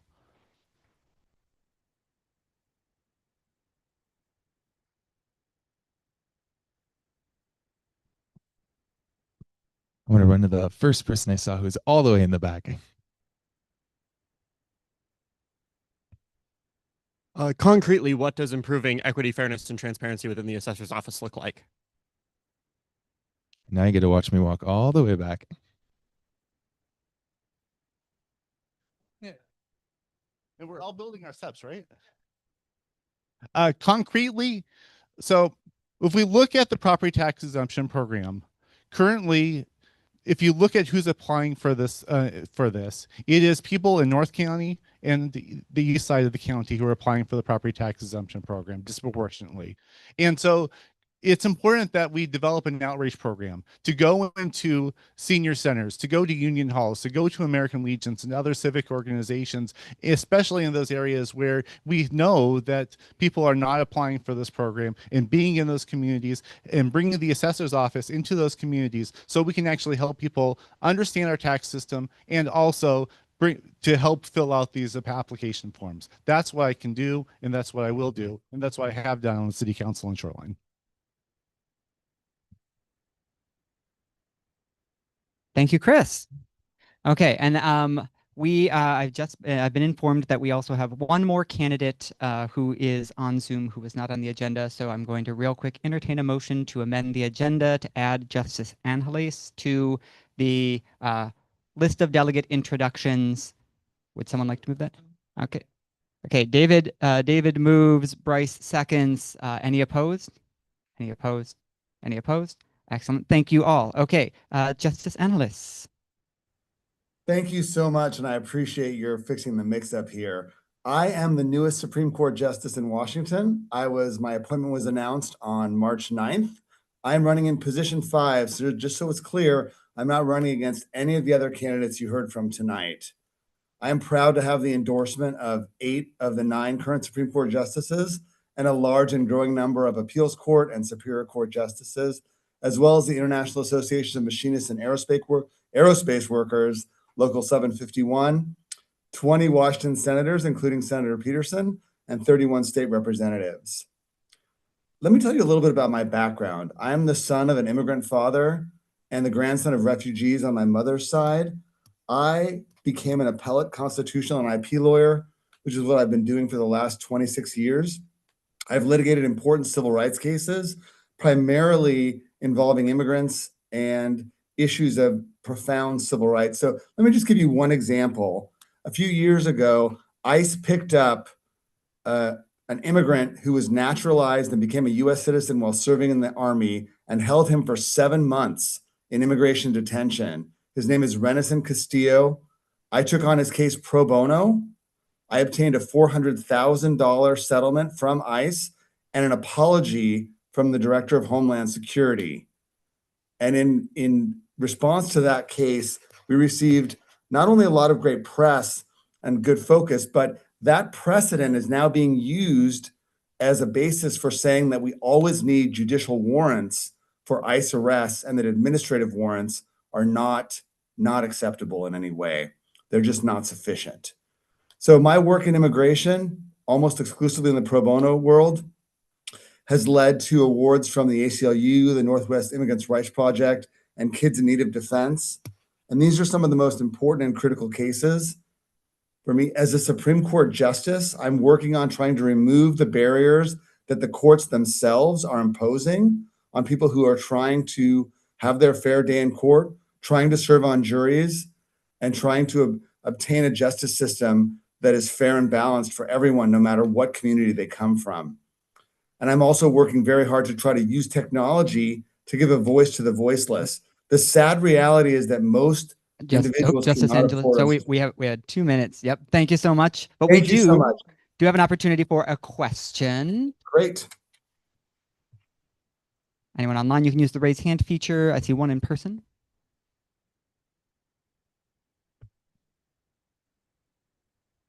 Public trust in the courts is at all-time low. What can be done to address this, Your Honor? So that's a multifaceted answer. I'm going to be very brief. The answer is our judges need to be out in the community. So one of the great blessings of being an elected judiciary in Washington is that we get to talk to the voters, but we need to talk to the voters all the time, and we need your help. I want involved individuals like yourselves to send suggestions to the courts. My email address is on the Supreme Court's website. Send me emails with suggestions. Talk about your experience with the courts. These are important ways in which you directly interact with our court system and help to make it better. I can talk to you about the 900-page reports we've put out and what we're implementing, but the most important thing is that we're out there talking to you about the specific problems you're seeing. Awesome. Thank you so much. And thank you for joining us this evening. Thank you for having me. Okay, y'all. We made it through 12 candidate introductions. Woo! Thank you all. Thank you all. Thank you to all of our candidates. Again, let's give everyone who's running a round of applause. To put yourself out there in that way, you know, that is putting yourself out there in a very specific way and opening yourself up to a lot of public scrutiny. And so thank you to everyone who is running, and thank you for coming to take the time to introduce yourselves to us. Hopefully we'll see many of these candidates at Ballots and Bubbly, which you can all attend and then have some more in-depth conversations with them than the one question that we had time for this evening. Okay, I'm checking. Our next agenda item would be PCO appointments, but in order to do that, we would need to have PCO quorum, which we don't. So we will move on to our next agenda items, which is resolutions. So I'm going to do a screen share so that the people online can follow. Oh, actually, I guess everyone can follow along. And let me make this a little bit bigger, because there we go. Okay. So our first resolution up is the resolution in support of the Make Polluters Pay campaign. So I'll run us through this really quick. You might remember that last month we passed a resolution in support of the No Immunity for Big Oil campaign. This is the kind of flip side to that. So that campaign was focused on advocating for our federal law officials to not pass legislation that would give immunity to large oil companies for being held responsible for the harms of climate change. The Make Polluters Pay campaign is about making the polluters pay. So the purpose of this campaign, bigger, make it even bigger. Okay, there we go. The purpose of this campaign is to create essentially a Superfund program similar to the Superfund sites that we have at like the Duwamish River, where large polluters are required to pay into a fund that is used to repair the damage that is done. Using attribution science, we're now able to hold accountable large fossil fuel companies for the harm that we can attribute to them that is being caused by climate change by their proportion of fossil fuels that they have sold through the state. We're not the first state to do this. There are multiple states that have already moved forward and passed this type of legislation, and it's working its way through the courts in those places. And there is a collective of multiple environmental justice focused organizations in our state that are in the process of building out a piece of legislation that'll be introduced in the 2027 legislative session that would do the same for Washington state. So the resolution, to just walk you through it, talks about all of the consequences that we're seeing of climate change, the costs that are being held by our local communities, by our state, by our county, to cover all of these damages and all of these harms that are that are caused by the climate catastrophe, the record-breaking weather that we are seeing, and the need for there to be accountability, not only because these companies caused harm, but because they knowingly have known for decades that burning fossil fuels would cause these consequences, and then not only covered it up, but invested tons of money in a very purposeful campaign to try to make the science not unclear or to sow doubt in the communities. So the Make Polluters Pay campaign is an effort about creating this climate superfund bill. The funds would be deposited into a dedicated state fund that would be used to help communities, both local and county governments in the state, to recover, adapt, and respond and build resilience. The ideas around where that it's going to come are coming from the frontline communities that are coming together to advocate for this initiative.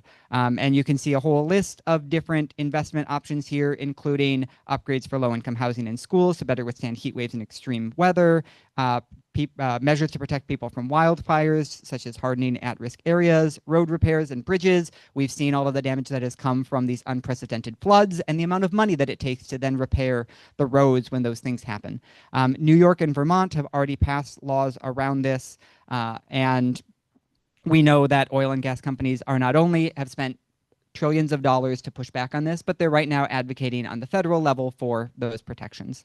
So what this resolution would call on us to do is to endorse this campaign and support its organizing and actions. That would look like distributing the link for online petitions, sharing the events that would allow all of us to get involved in the campaigns, and to share, and also we would share this resolution with our wonderful representatives so that they have a heads up about this legislation coming down the pike and know that we support it. So with that, as a reminder for our resolution process for people who might be new, we will then, we now take questions on if anyone has questions about the resolution. That's questions are not statements for or against, they're just questions about what the resolution says. Then we will take statements for and against, balanced out. So if no one's going to speak against it, we won't take statements for, and then we would move into a vote. If you would like to amend it in any way, you can do it after the question section and before we do the statements for and against. So we'll start by opening it up. Does anyone have any questions on the content of this resolution? Yes.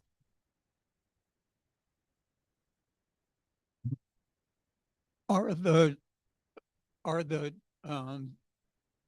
polluters primarily fossil fuel producers?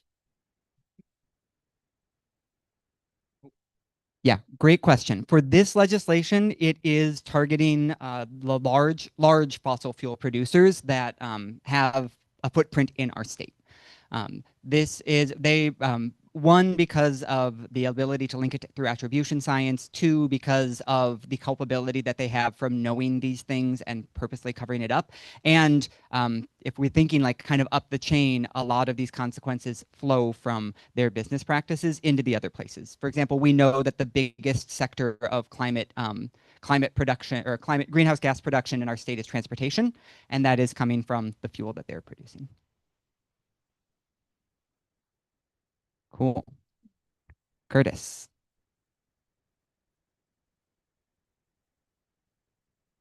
Yeah, this is sort of like a process question. Like, what motivated this? Was there a specific request for endorsement, or is this almost like a way for us to be testing our new rapid response thing that you put together? Because now we have this resolution, so we can amplify their events. What was the order that led to this? So this is a request that's coming from some of the organizations that are working on this. So Puget Sound Sage, 350 Seattle, there's a couple others that are escaping my head, but they reached out and asked if we would move forward in an endorsement on this. Yeah. And I think if I heard correctly, at the federal level, there's been efforts by Republicans to sort of preempt this work. So stop the ability of polluters from paying. Cool. Okay, seeing no other questions, the first question I'll ask is, does anyone have any statement, or would anyone like to speak against this resolution? Going once, going twice. Okay, seeing that no one wants to speak against, we'll skip over statements for and against. I would entertain a motion then that we, oh yeah, Amy. Okay, Amy moves, Derek seconds. Is there any acclamation? As a reminder, is not saying everyone's 100% on board, but we think that there's a majority enough in the room that we can do it such. Is there, oh wait, no, acclamation is, I take that back. Acclamation is saying we all support this very, very strongly. Yes, unified force. So is there anyone, it's been moved and seconded. Any opposed? Any opposed? I'm checking online too. Any opposed? Okay, then through acclamation, we claim that we support this campaign. Thank you all so much. Okay, we got one more resolution, and then we'll get to good of the order. I'm going to move this. I'm going to move up to 200 again. So this is a follow-up resolution to a presentation that you might remember from last month. So last month we had the Seattle Ban Rubs organizers come and share about the work that they have been doing in organizing tenants from various buildings around the city about ratio utility billing systems. And so this is a resolution that would move us from just learning about it into actively endorsing their campaign. So very similar to the one we just passed, this is an ongoing campaign that's taking place in the city. By passing this resolution, we would be endorsing that campaign. So that would mean sharing out the actions of the campaign and helping to get our residents, many of whom are renters, involved in this. It'll also make it easier for us to open up avenues. So if any of our renters in the 43rd are having to deal with rubs in their buildings, we can more easily get them connected up with the organizers in this campaign. So to walk us through the resolution real quick, we're seeing increasing frequency, with increasing frequency, landlords and property owners in Seattle are recouping their utility charges by doing ratio utility billing systems, which are called RUBS, for metered and unmetered utilities. In essence, if you missed the presentation last time, if units aren't individually metered within a building, what buildings will do is they will kind of take the collective cost of whatever that utility is, whether it's electricity or heat, and then they will create formulas to determine how different units within the building are going to be charged to cover those costs. And one of the major issues that we're seeing, as it talks about here, is that those formulas are very often not transparent, and they're not based on actual use by the tenants, and some of the charges are wildly variable. And so it is very challenging for tenants to know how to budget for themselves when they see very large increases some months, and they're not changing anything about the usage that they have. And currently, under the RUBS, tenants are paying for utilities they don't use, including the vacant units, building common areas, overheating radiators, communal trash with public access, water leaks, delayed maintenance in buildings causing inefficient utility use.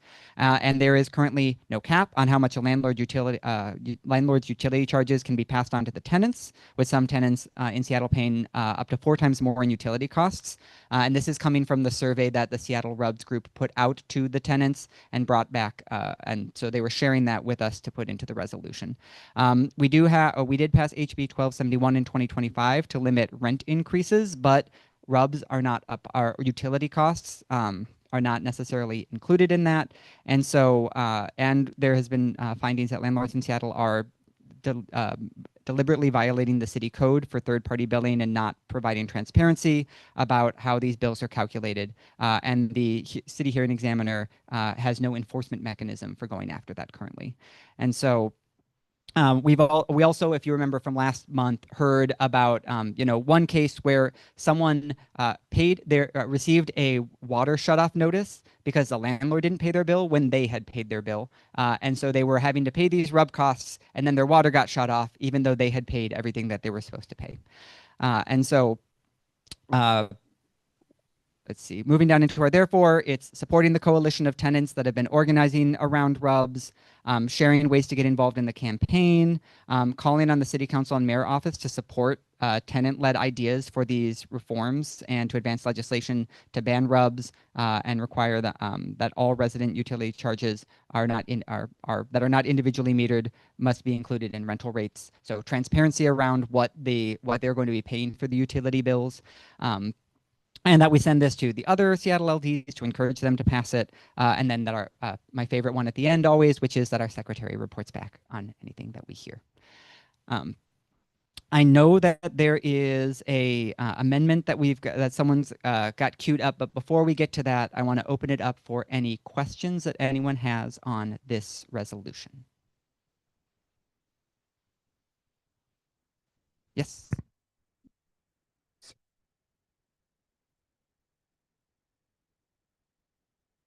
Would this require landlords to start metering individual units through some other device that doesn't exist today? Great question. So no, it wouldn't require them to go and figure out a way to do that. What it would do is it calls on us to advocate for essentially landlords to figure out what the general price is, and then figure out a flat rate or a rate, a standard rate that's going to be charged monthly for the tenants. So ideally that would be included in their rent, because then it falls under the rent cap. But even if it's not, it gives them then consistency about knowing what they're going to be paying, since they don't have any control over what the total usage is. So yeah, I mean, if we could get everyone metered, that would solve the problem. But like you said, that would be very, very expensive, or potentially impossible depending on how the system is set up.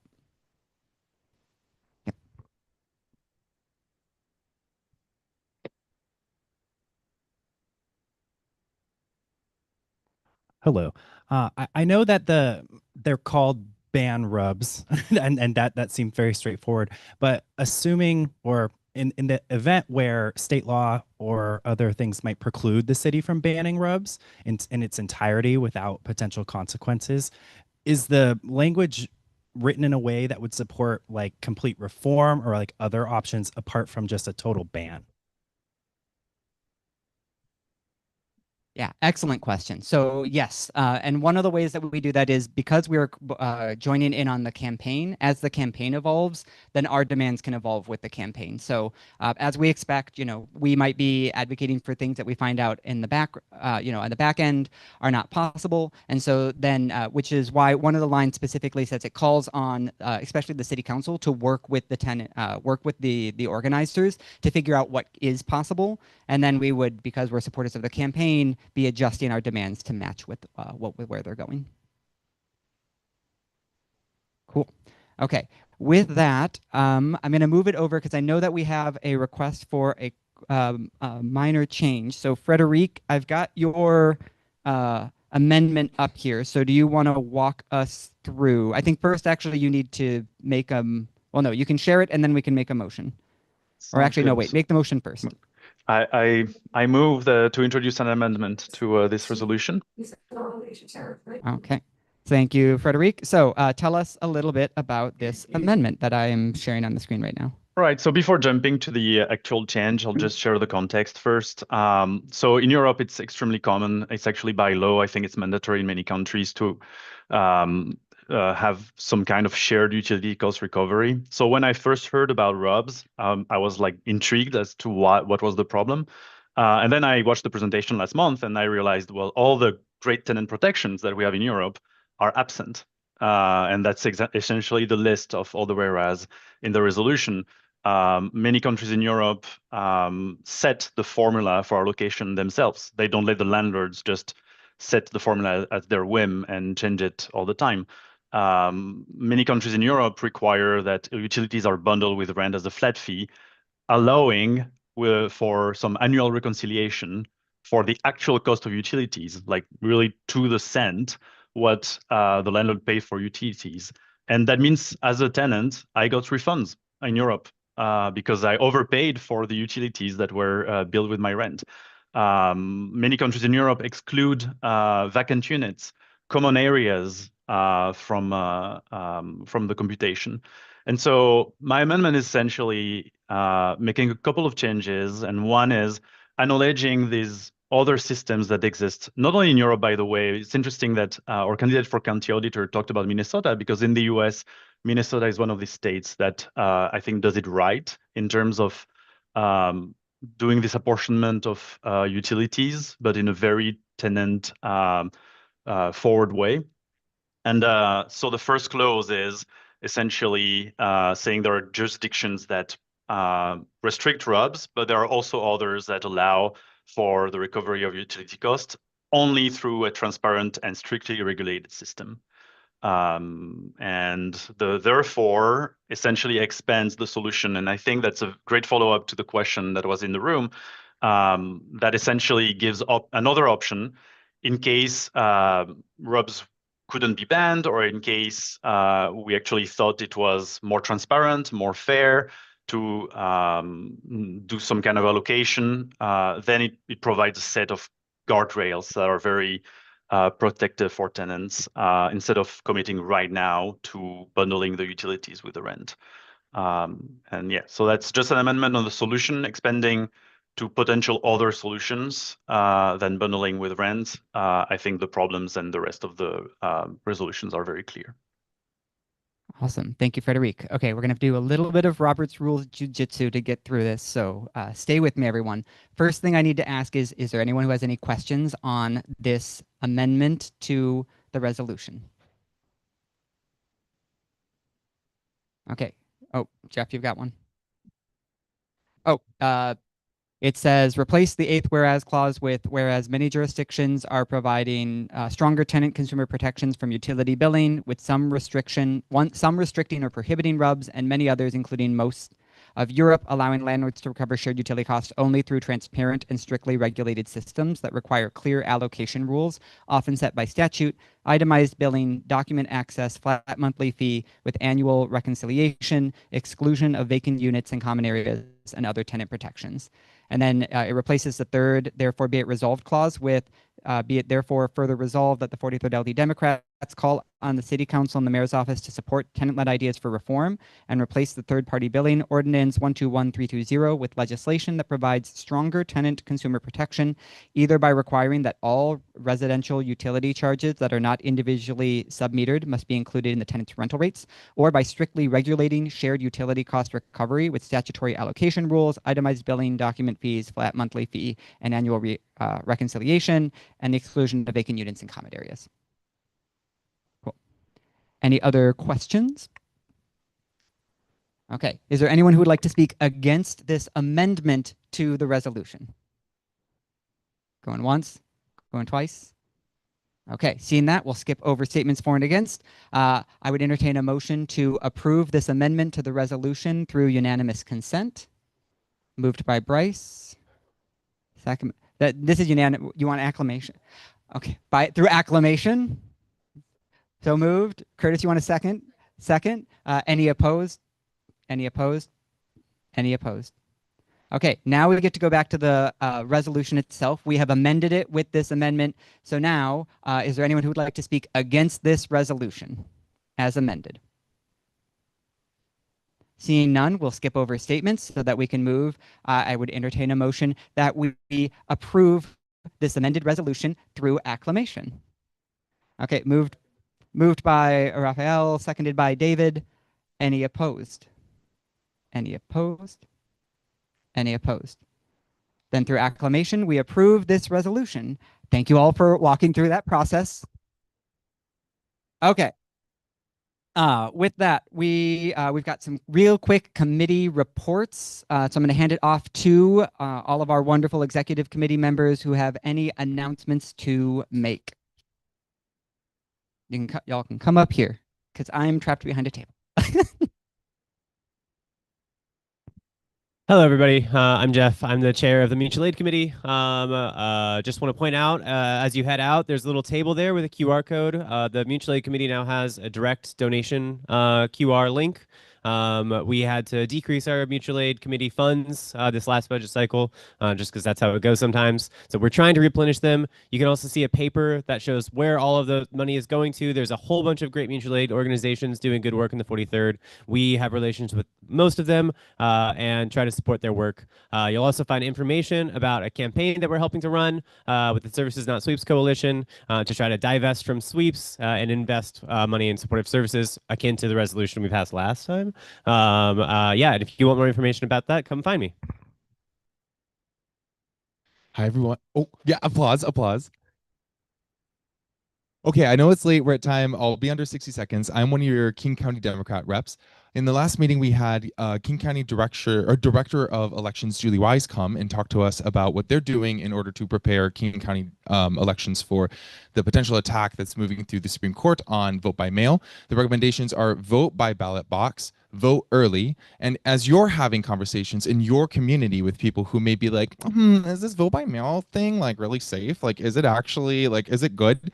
We recommend that you go and look up. I saw that the Brookings Institute has a great article on why vote by mail is even more secure than many voting methods that are currently employed across the country, and why Washington State and Oregon State lead the entire world in voter security. So go familiarize yourself so you can have those awesome communications with your community and spread the good word of what we do in order to enshrine the security of our elections in Washington State. Thank you. Hello, I'm Derek. I'm the fundraising chair. So we want to raise money. We have an awesome fundraiser. It's the best. It's the best fundraiser any Seattle LD does by far. It's Ballots and Bubbly. It's going to be on Monday, May 18th. You'll get more details about it. How many people have been to a Ballots and Bubbly before? Okay, great. Talk to your neighbors about how cool it is. We'll send you an email in the next couple days.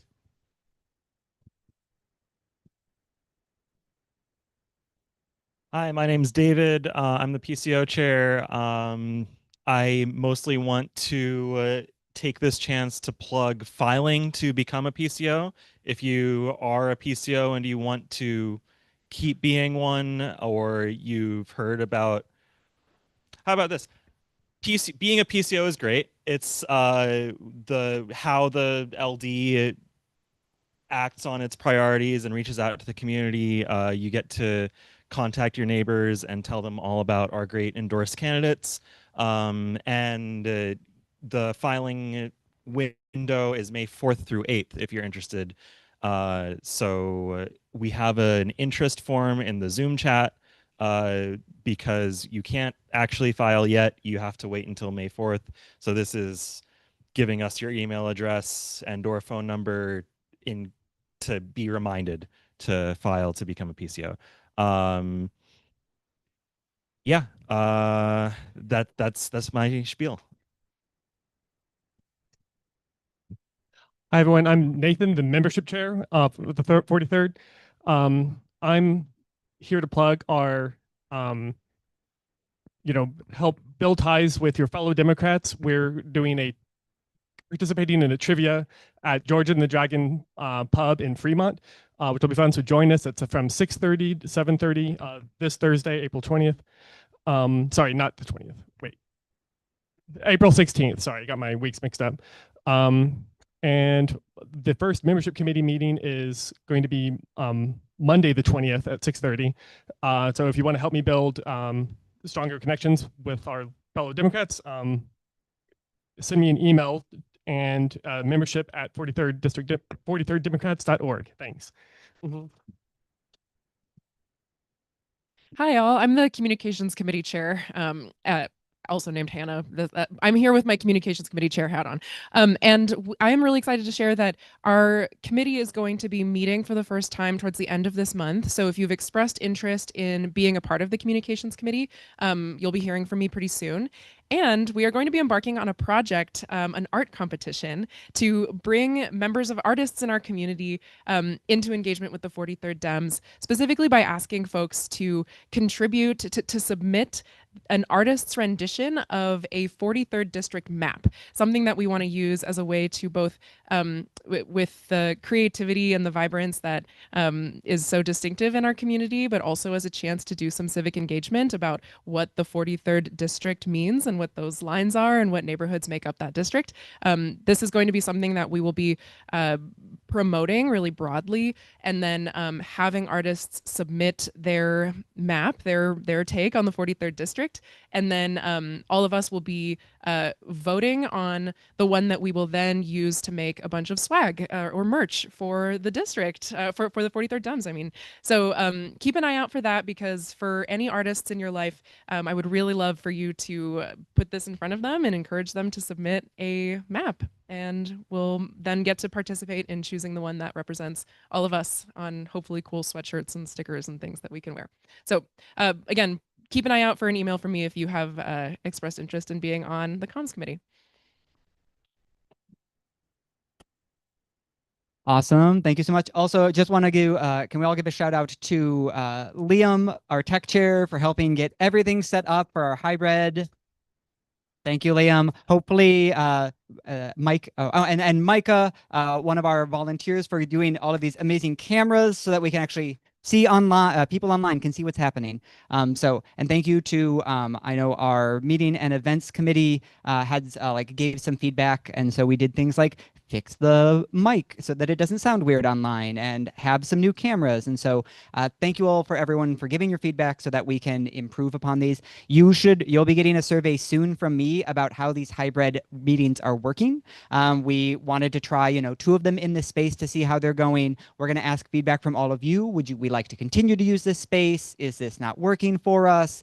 Yeah, any ideas that you have on how we can improve it?